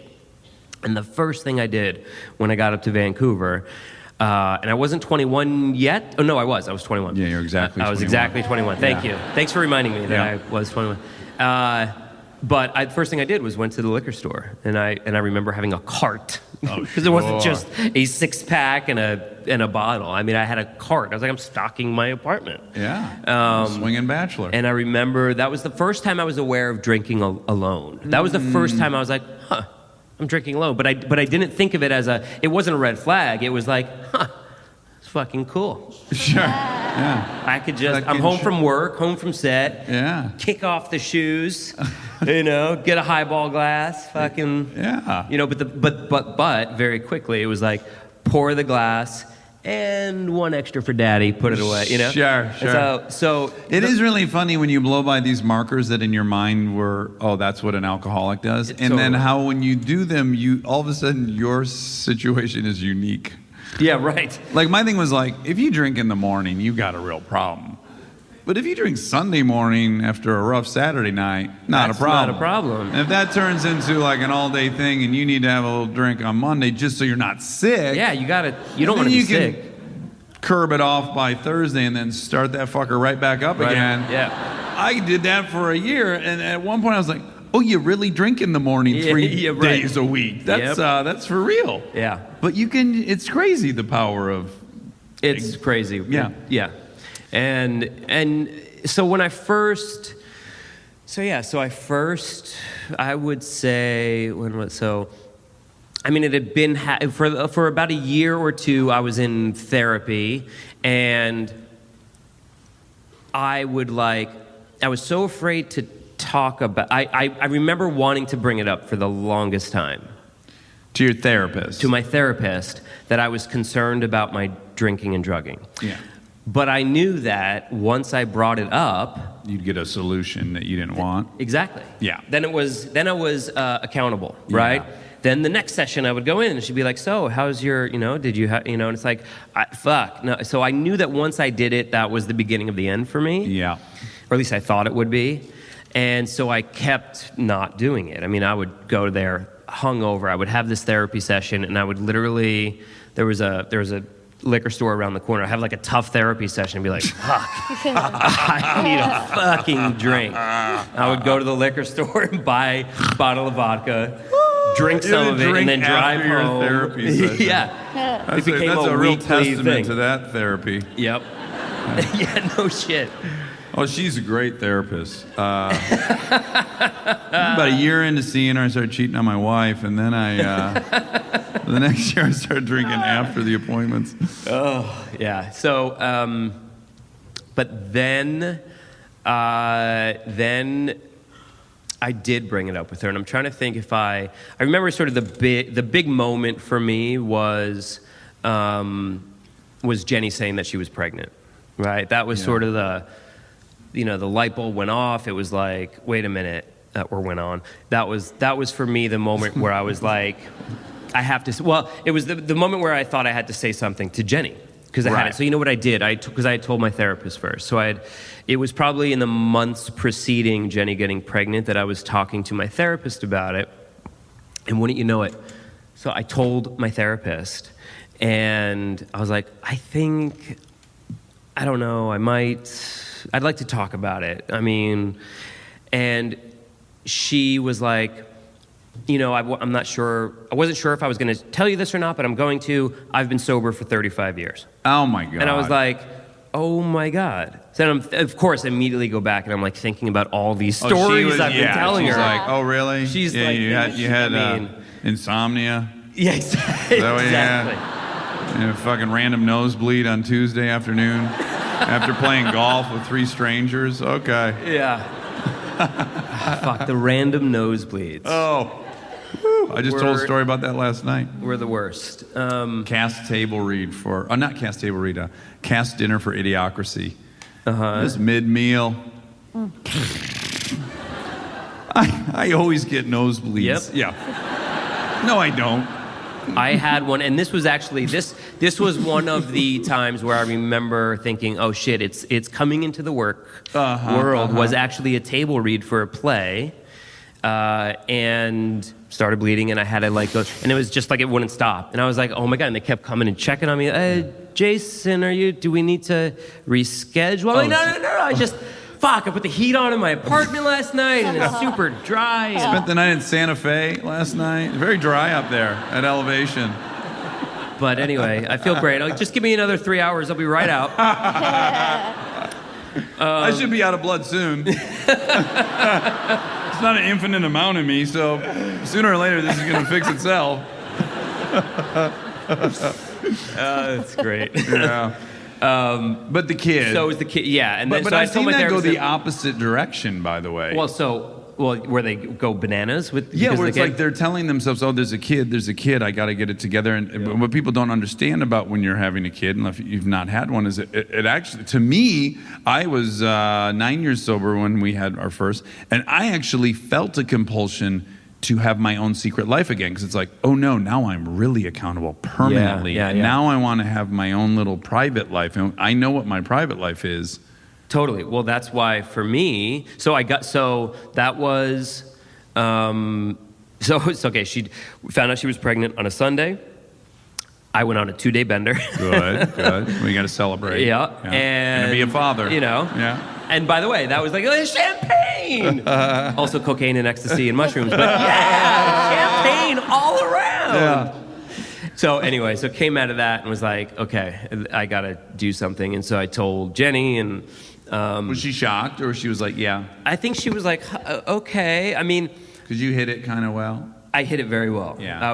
I snuck. I was a sneaky drinker, and so partier even. I mean, I would. Sneaky She would. little She would mommy. like. And also, Jenny was kind of not naive, just kind of. She's normal, She's just kind of normal, yeah. right? She can exactly. do stuff and Yeah, not it's so care. true. And, It's so true. Yeah. It's just like my wife. Yeah. So annoying. So fucking I annoying. know. Watching her have a glass of wine at a restaurant is the most infuriating thing ever. It's like there's a third left. And she's just not even thinking about it. We'll get up and leave. I'm like, you're kidding. Get Yeah, back to that yeah, table yeah, and finish that yeah. fucking wine. You're embarrassing our family. She's not normal. She's better than normal. Wow, Most she's, people are. Yeah. extra normal. Yeah, Jenny the same. Doesn't Yeah. have that. What a bitch. Such I'm so sorry to. so cunty, but also gets buzzed so easily. Same with Belle. So it's like she takes 2 sips and is like, can you drive? And I'm like, yeah, I could fucking drive. Off a cliff. Yeah, fucking straight into the ocean, fucking bitch. Yeah, the difference is my wife goes, ooh, like we got super into Peaky Blinders. We love Peaky Blinders. So she started having like, hell yeah. She started having like whiskey on the rocks, you know, like a millimeter. And she calls it her Tom Shelby's. And she gets a little buzz and she goes, oh, this feels great. And then the next thought isn't like full panic. I must maintain this feeling over life or death. That's me. where we would go. Yeah. Yeah. Oh, for Yeah. sure. She's happy if it dissipates or whatever. Well, it became a huge math equation, right? I mean, it was, Yes. in the end, it was just like, I can drink this and then do this, but I'll have this first by myself because I don't want to be seen like, I don't want to chug Yes. a scotch at the event, but I will at home by myself so that I don't need to chug that scotch because I've already chugged the scotch. So and then it's like, then you add Coke into it and it's like, if Yeah. I do, now I'm too drunk, I got to do a bump. Oh, but if I do too many bumps, then I can't talk and da-da-da. Yeah. It's a whole fucking Yeah. nightmare. It's just a lot of algebra, really. It's too much. Yeah, it's too much. Yeah, It's a we know you thinkins, can't man. do it. I mean, Yeah. shit. Yeah, I compare it to like on a road trip. When I'm on a really long road trip, I'm like, I'm going 82. If I go 82 for the next 10 hours, that's 820 miles. If I go 87, that's 870 miles. We'll be there. And literally, that's my whole The whole drive. 40 hours is, I bump it up half a mile an hour. Yeah, no. So that was sort of my come to Jesus moment, and I got in the program, but then I didn't, because I think what you just said about becoming a parent and sort of wanting that thing, and also there was that part of my brain that kept saying, you could do it, Right. and then I would go a year and it'd be like, oh, obviously I could do it. I just want a fucking year. Obviously I'm good. Yeah. And then it would fall off and then it would quickly. So I've unfortunately had a lot of ups and downs, but not unfortunately. It's my story. It's what it is. And and now I've been back Very for much a part of it. for a while. So I'm feeling good, but Yeah. but it's an amazing thing. I love sharing that with you. We've spoken at these secret society meetings, and I always enjoy your point of view. Same. And before you go, I just want to hear about just one of your Twitter fiascos. You Yeah, can pick sure. the one, because it's newsworthy. Apparently. When I read your Twitter, tell me if I'm crazy. It seems I'm so jealous. You'll write anything, people must say terrible things back. And you must not care. I admire, you're my high watermark of like being able to use that thing to go like, fuck you, this is my sense of humor. Take it or leave it. You can unfollow me or whatever. It seems very liberating. Well, it was. It was. Okay. I'm not that anymore. Oh, you're not? Okay. And for a long time I was. For a long time I was, I could say whatever the fuck I want. It's when I first kind of found Twitter, I have a dark side to my humor. Yes. I kind of will say and do whatever. And I found that it always sort of surprised people, that that people's perception of me did not match, maybe because of the characters I played. Yeah, I'm in that category. Right? Exactly. Yeah, I read your tweets and I was like, oh, whoa. Yeah. And so I enjoyed Buckle that, up, right? yeah. Like I enjoyed surprising people, and obviously I enjoyed getting a reaction and being a provocateur. provocative, exactly. Yeah. So, but then I got in trouble a lot. And I took the stance for a long time, like, whatever, fuck it, I'm not doing anything wrong. Yeah. And mind you, a lot of this sort of coincided with my last years of drinking. Oh, okay. Right? And for so long, I was like, my drinking, my drugging has nothing to do with this, right? Because I would point to a tweet that I got in trouble for where I wasn't drunk at all or on drugs. See? But looking back, of course, it was a time in my life where I was very, awash in... Sure. It's a roller coaster up. Yeah, my brain was pickled for sure, and I'm not putting it on that, but I definitely had a sort of like, combative side to me that I think the booze and drugs obviously helped. Yeah. But I really haven't tweeted. Instagram has become sort of the newer thing, and I have to be honest. Like there was the one. So I was let go from a job. Oh, you were? Yeah. Oh, that's for real. And it was for real. And it wasn't. It was like, something that, whatever. I'm fine with it now, but I think it really fucked me up. And, for a while initially, I was like, I did nothing wrong. I was just combative, you know what I mean? I was just like, what did I do wrong, blah, blah, blah, blah. And by the way, if I get into it now, and I'd rather not, but if I were to get into the details of it now, don't. I would still come back to, I would end up saying things like, but I meant this, because that's sort of the instinct is to do that. Yeah. But the truth of the matter is, I fucking did it. Right? And there was someone else that didn't like what they heard. It had to do with, I could talk about the tweet if you like. It was the... you don't have to. I'm not. I don't want to bring up anything. But the fact that I didn't realize you had been canned over. Yeah. Oh, wow. Yeah. Okay. You really shit the bed. I must... Yeah. Can't wait to read this tweet when I get home. And no, but it fucked me up though. Yeah, it definitely fucked me up because that was a huge weirdly wake-up though, call. Truth be told, it might have been a blessing because that was what 2 years ago, 3 years ago. It was more now. Yeah, maybe 4 years ago. Well, I could tell you what I was doing. I was doing because your buddy's with Seth, right? Green. Yes, yeah. Love Seth. So, because he came in and replaced me, I was doing the voice of Leonardo on the... Well, I don't feel so bad because I love Seth and he got awesome. A job. That's and great. by the way, I don't feel... Yeah, it's kind of got a happy ending. We love Seth. Yeah. I was doing the voice of Leonardo in the Teenage Mutant Ninja Turtles series. Okay. But I had done it was basically a series of tweets. Okay. Right? Whether there was one about the Pope that I made a joke. There was one about Malaysia Airlines. Okay. And, all right.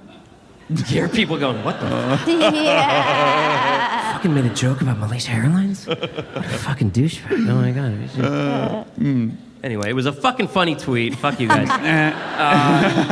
But it was enough. It was enough to get people calling Nickelodeon. Sure. Like, hey, my kid watched, whatever. Again, I could get into like, your We kid don't shouldn't need be to. on my Twitter feed, and he's not, but whatever. Anyway, I made the tweets, right? Yeah. And I knew that they weren't thrilled with them, That's all I needed to know. That should have been enough. It wasn't. Yeah. I tweeted more. Oh boy. Okay. What I thought were innocuous. Double down. Textbook you know, double down. Double down. Yeah. And they were like, we can't do this anymore. Yeah. Like, our phone is literally ringing off the hook. What had happened was like sort of super right-wing group sort of just made it their mission to come after me and boycott the sponsors of the show. Okay. And, Yeah. And it sort of went from there. And I think it really traumatized me in a way that I see now as like a really good thing. I mean, So, my thing is I struggle with this too because I'm like, no, I have a comedic persona and I have a comedic point of view and I'm entitled to make these observations and that's my role in society. I can get real lofty about it. yeah. But then I have to admit to myself, yeah, you can do that, but then you also can't sell Samsung refrigerators. Right. Yeah. Exactly. And guess what? I want to sell Samsung refrigerators. And then you have to go, you know what? That's someone else's lane. Yeah. There's another comedian who will do that. Yep. Or I'll get like, I think I need to be making Sam Harris's point. And I'll think I need to get in on some topic. And I'll go, no, that's his lane. Yeah. You Yep. sell those goddamn refrigerators. They're not going to sell themselves. Yeah. Yep. Okay? But it's- and they are a great product, though, by the way. Yeah, I know. The whole line. The whole- washers. all of it. Dryers. All of it. Yeah. Those Koreans know how to. I didn't think they were, but now that you said it, Yes. coming from Dax Shepard, You should hear my wife say it. You'll be running to a Best Buy. All right. Well, you guys, thank you so much for coming to the 10 o'clock show. You really showed your true colors tonight.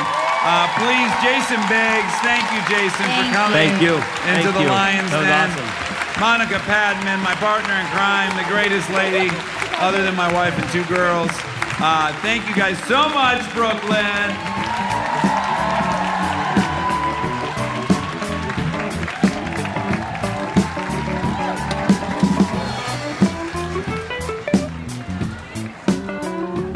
We are supported by Arm & Hammer toothpaste.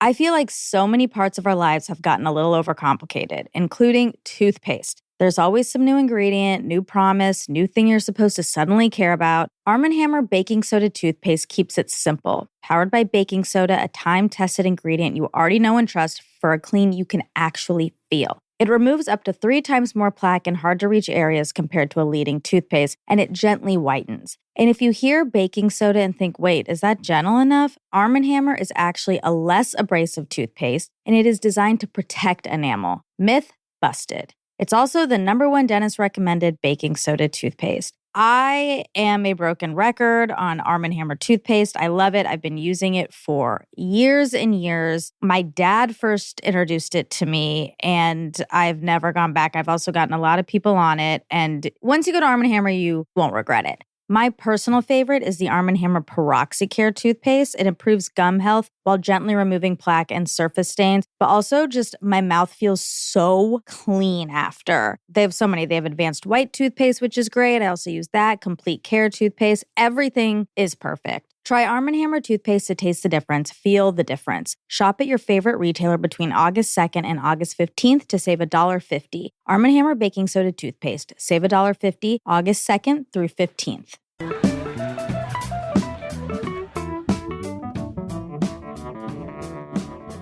Who can it be knocking at my door? Monica, come to check my facts some more. I want to see if it got my facts right. If I was wrong, I won't put up a fight. All I wish for is to atone. I spoke wrong from my armchair throne. Check facts for me now. Check facts for me now. Cool. That was good. That was from Sean Grindle. Good job, Sean my Grindle. God. That was great. Well, thanks for singing that song. That was nice. But we're here to talk about Big Z. Uh-huh. What a sweetheart. Yeah. Wasn't he a sweetheart? Really nice person. I really like him. Yeah, I enjoyed meeting him, yeah. And he's cute and he's funny. Uh-huh. You know? It's the whole package. He's really got it all. No wonder he landed that babe, Jenny. Mm-hmm. Who's also super funny and witty, Yeah. attractive, Yeah, they're a good pair. and fertile. Sure. They've had 2 kids. Yeah. She got it all. Well, we don't want people to think who are infertile that they don't have it all. There's nothing bad in the world. Well, we don't want anyone to feel bad. Of course not, but We can't say being fertile's good? Sure, we can say whatever we want. Yes. Jason. Okay. All right. Well, you said that almost all of people who suffer from Munchausen's by proxy are nurses. So Munchausen's by proxy abusers are usually very knowledgeable about medical treatment options through experience as a patient, through training as a child care provider or healthcare provider, or through library and internet research, it says. Seems could sort be of obvious. you. Yeah, definitely. It was reported that in 85% of their 41 video documented cases of Munchausen's by proxy, one or both parents had training in a field related to healthcare or in daycare. Now, I don't really understand what that means. Do they mean daycare like a child care daycare? I believe so. They've cast a wide net in that definition. Yeah, but that was really the only number I could find. Mine came from Stuff You Should Know, which is a fun podcast, and they have an episode on Munchausen that you should listen to. And then it gives you the history of why it's even called Munchausen, which is a pretty fascinating story. You know why it's called Munchausen? No. There was I want to say there was a German general, Munchausen, who had gone on some type of crusade, and when he came back, he held all these tall tales, like he encountered monsters and stuff. Oh. And he just embellished the hell out of what had happened on his interesting. crusade. Yeah, so I think it's synonymous with liar. Yeah. Wow. Or or Yeah, or someone trying to get attention I for don't know themselves. if I don't think they're not lying though. Yeah, they are. They're 100% lying. Well, no, they're giving themselves often the issue. So they are experiencing the issue. They're not like lying and saying their foot is broken. They're breaking their foot. No, well, they're doing things, but the whole thing is a con. It's a lie. They know they It don't is. have cancer, so they're shaving the little girl's hair. And remember That's the by one proxy, we watched? but yeah. Yeah. And even the people who have just Munchausen not by proxy, they are figuring out ways to fake symptoms, and they're trying to get a false diagnosis. So that's a lie. Yeah, but yes and no. Like with Munchausen's by proxy, often the mother, which is common that it's the female, like will poison the child and stuff, and so those children are sick. Oh yeah, but the children aren't even who are assessing whether or not they're liars. It's the person perpetuating the Munchausen, whether it's by proxy or not, right? Well, yeah, but if it's not by proxy, it's the same thing where like the poison element is still real. Mm-hmm. But they That's are true. lying about it just happening to them or them like they go to the hospital. Yeah, they're lying, I guess. Yeah. And saying this just happened. And they somehow are smart enough to know that if they use a certain kind of poison, it'll kind of trick a different diagnosis that they're going for. Mm-hmm. You know? Get Yeah. your white blood cell count up or something.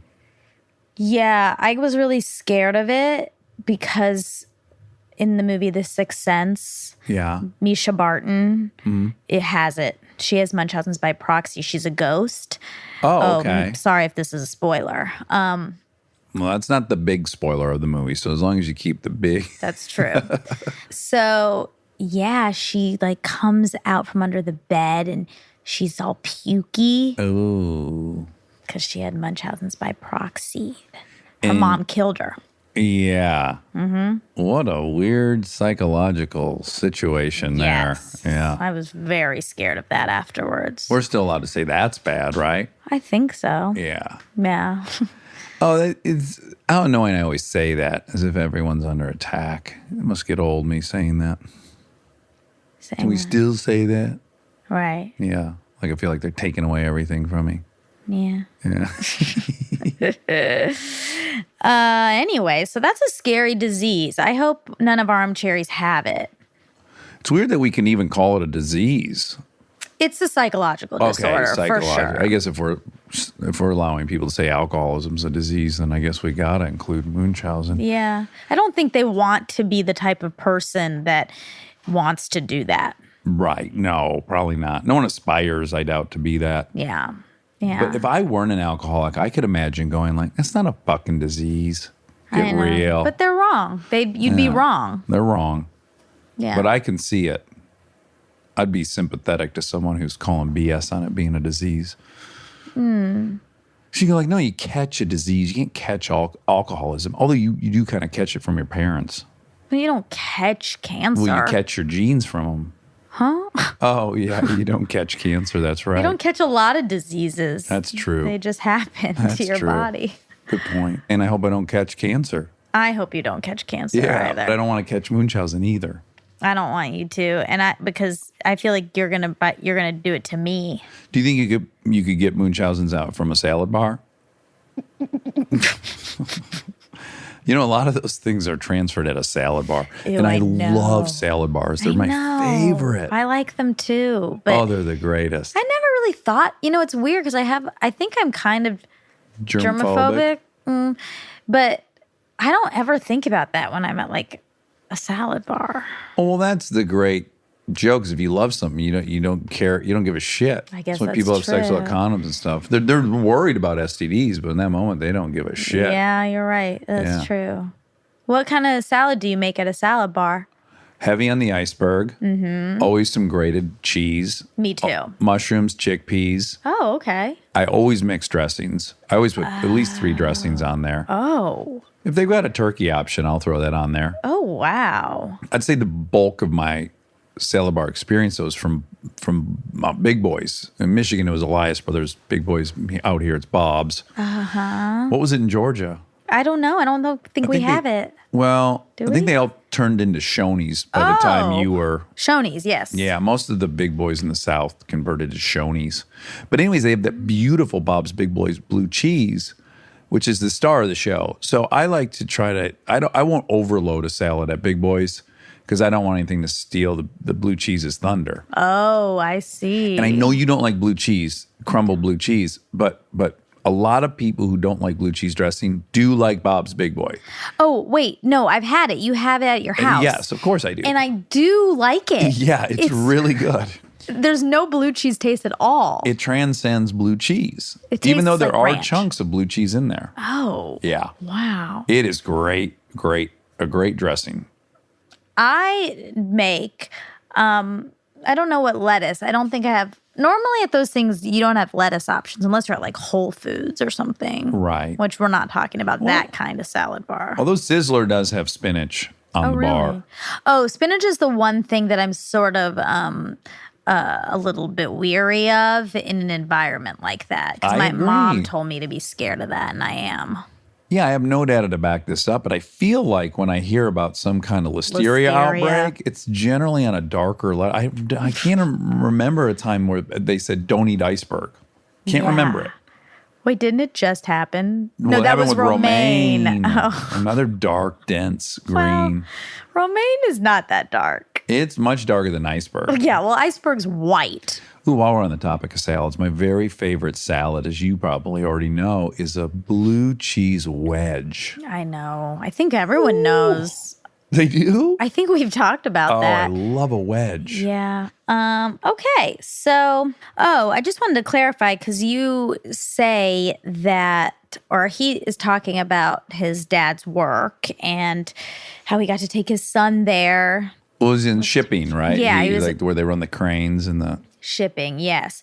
And now that's moving towards automation. Mm-hmm. And so he said and his dad lost his job, and he said he felt really lucky that he got to take his kid before that happened. And you said, yeah, until it's only the computer kids who get to do it. And it kind of sounded like you were saying, like children of people who work in computers, but you meant little Computer progeny. baby computers, tiny computers walking around with tiny computer legs. That's right. When AI hits its peak, I can only assume that they'll want to procreate. Sure. And then they'll, of course, be little tiny computers with legs. Sounds cute. It sure does.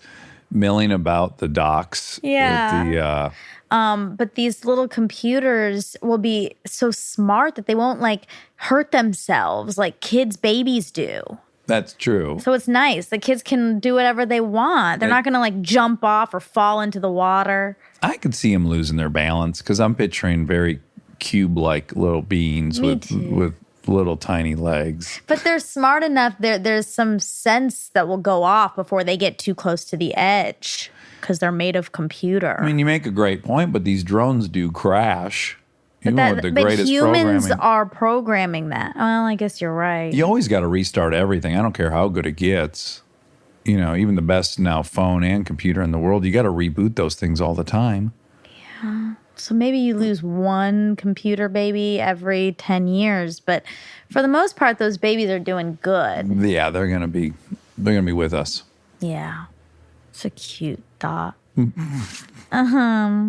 Oh, okay. When he was on Broadway as a kid, he said he did a play with Dave Krumholtz. Yes, and we just saw Krumholtz in something. Yes, but I didn't know that's who it was. I didn't know him by name. So me and you recently watched a little bit of The Ballad of Buster Scruggs Yes. on Netflix. Which Krumholtz was in. He's in, but I didn't know that, and we didn't say that, but he popped on the screen, and I said, "Is that the guy from 10 Things I Hate About You?" And you said, "I don't know."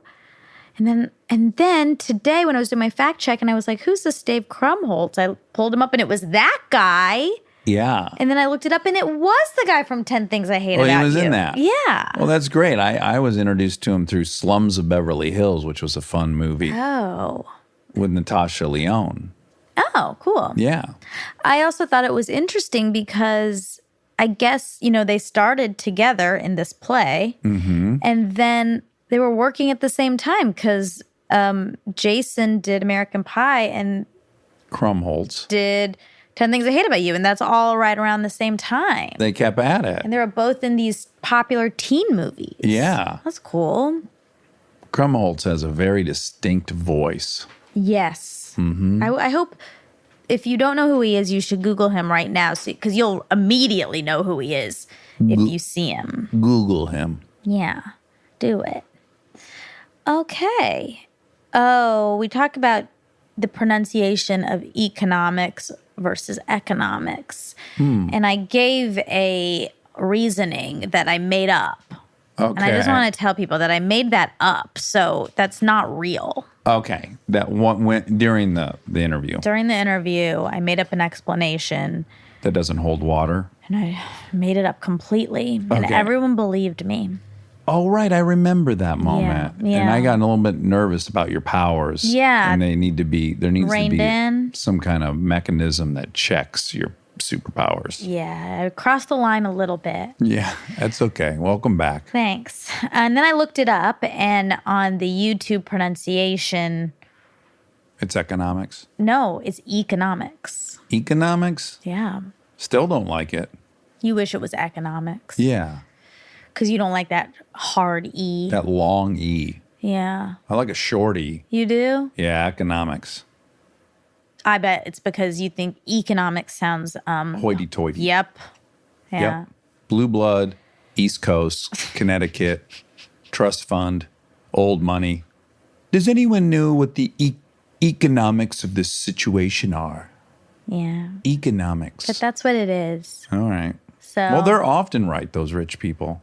they are. Yeah. Yeah. That's probably why they got so rich. I mean, we should have been able to guess that because you shorten it as econ. You would never shorten it as econ. No. That would be strange. Eckhart Tolle, The Power of Now. That's a book. Eckhart Tolle. That sounds familiar. Yeah. Aaron Eckhart, Aaron Eckhart, Elkhart Lake, Indiana. Ebony and Ivory. Ebb and Flow. All right, so I looked into what the first movie was that had a red band trailer. And I could not find info on that. It was crazy. I mean, I found a lot on like red band trailers, but not the first movie. And then I was suspicious Okay. because I felt like that should have come up quick. But he made a claim that it was the first one? No, he didn't. Oh, He was okay. just talking. It was new. That whole thing was new. It was new, and that made me curious. Like, what was the first one? Yeah. And then I couldn't find it. So if anyone knows and wants to tell us, You'd appreciate it. I'd really appreciate it. Yeah. All right. So you said that Mickey Rourke and Lisa Bonet made real love in Angel Heart. I hope I said they're rumored to have. I You wasn't didn't. there. I didn't? No. Oh. It was in like a joke. Oh, okay. That is the rumor I've heard many times. I saw that there was some rumors, and then I saw a lot of people saying, no, that rumor is not true. Oh, really? Yeah. Did you watch the scene in Angel Heart? I didn't watch it, but I want to based on what I was reading. Ay, ay, ay. Because the controversy is like, it was given an X rating because of that scene. Ay, ay, ay. And then they had to cut a lot of that out to give it the R rating. I don't think you could find a prettier human being ever to be on screen than her in that movie. Mm-hmm. That is the top of Everest, in my opinion. Yeah. She doesn't even look like a human being. Yeah. She looks like she's from the Avatar films or something. Right. Like a different, like Na'vi. Like Yeah. too good for us. Mm-hmm. You know? Yeah. Yeah. Lisa Bonet. Yeah. What a beauty. She is. Yeah. And then she got with a beauty, a real big beauty, Lenny Kravitz. And made another beauty. And then, just when you thought she couldn't top that, she marries Jason Momoa. Wait, Zoe Kravitz? No, Lisa Bonet is married to No. Jason Momoa. Zoe Kravitz is Lisa Bonet's daughter? I did Deal not with know that. that. I did not know that. I Makes did sense, not. right? It does. Yeah. Makes a tremendous Definitely amount of- does. It really holds. I've told this story publicly, so I don't mind telling it here. I don't think I'm breaking anyone's confidence, but Lisa Bonet, all-time number one. I know I say that about, there's a couple people I say that about. I got to be a little more careful. Because, of course, Nev Campbell I was so in love with from Party of Five. Mm-hmm. But just aesthetically, for me, Lisa Bonet's number one. Met her at a party, and they were together. Who? And Zoe and her mom. Lisa. Yes, which her name now is Lilikoi Moon, Okay. which, of course, I know because I'm a big super fan. Mm-hmm. Well, anyways, Kristen said, oh, my gosh, there's Lisa Bonet. You got to go dance with her. Mm-hmm. And I spent the evening dancing with her. It was so wonderful. Oh, wow. Yeah. That's it was a really dream come wonderful. true. Yeah. Yeah. Fun. And then the part of the story that then turns is that happened. I danced with her. I think I made a good impression. Then we ran into her at the Game of Thrones premiere. Yeah. And that's when we went in tank tops that said, stark in the streets, wildling in the sheets. Mm-hmm. And we put tattoos all over ourselves. But I got separated from Kristen. Sure. And it was kind of a premiere. Everyone was dressed up in like suits and beautiful dresses. And I kind of went up to Lisa and I was so excited to see her again. And I started talking to her and I all of a sudden felt very insecure about my outfit and all these yeah. tattoos I had all over myself.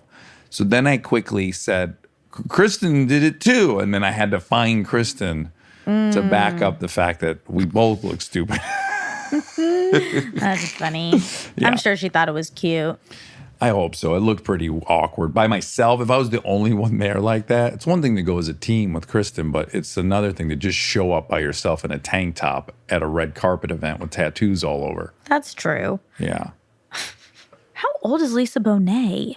Well, I don't know, but she was on the Cosby Show, and that's where I Yeah, I Discovered guess she her was beauty. on the Cosby Show. Yeah, and then there's also some famous riff-raff about Bill Cosby because she did that movie and she was naked in it, and he was very disapproving and he shamed her about it. And look God, who's the irony. fucking hypocrite. Oh I know. my God. I know. There's many things to be, offended about his story, but the one thing to me that really, really gets me angry is the hypocrisy. Yeah. The moral high ground he was always on, Wow. preaching to people, telling Pryor and Eddie Murphy not to swear in their routines, about that. And he's trying to shame Lisa Bonet for being nude.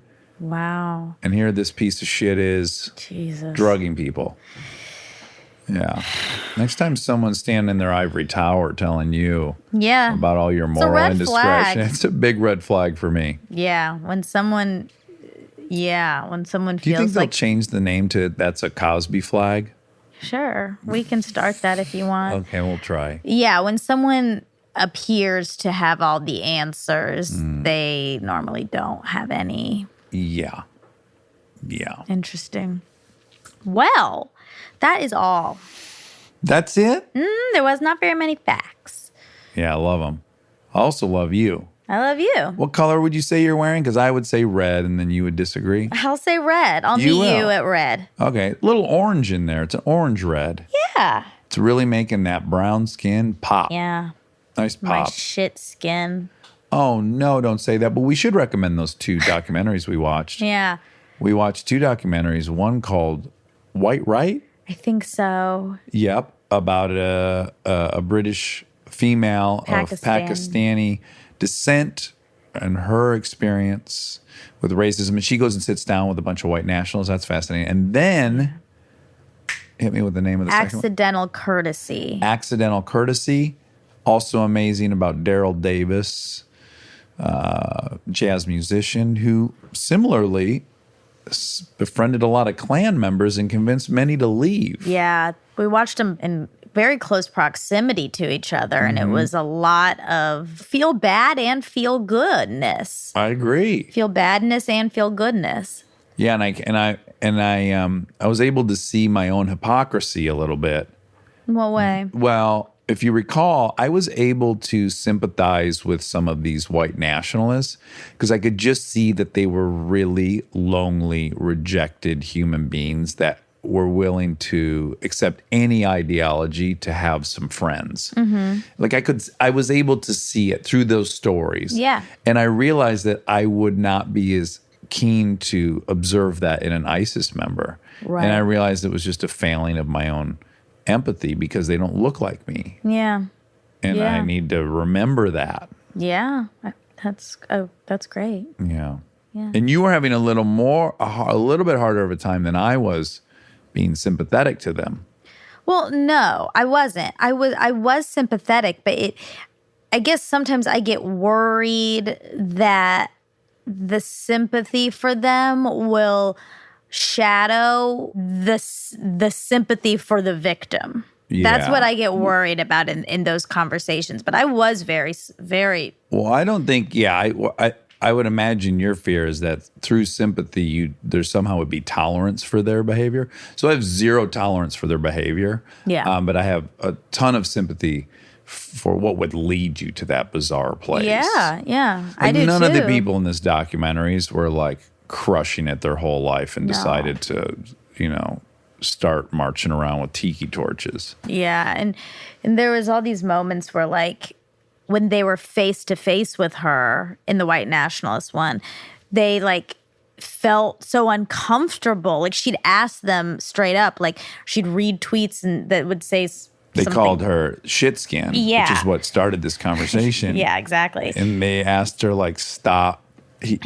saying that. Yeah, I stop don't want saying you to that. call yourself that. It was so weird. Yeah. And then for me, I was just like, oh my God, just the answer to all of this is just diversity, just exposing young people to all of the kinds of people. I always say that, but I really, like, this was such a good indication of where it can go if you don't do that.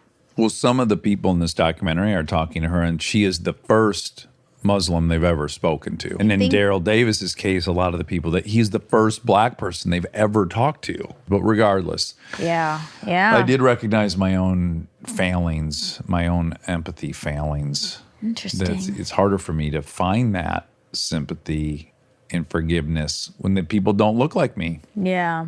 Can't imagine I'm alone. I can't either. I think that's why we have problems. But yeah, Yeah, but good on you, mate. Yeah. All right, love you. Bye, I love you.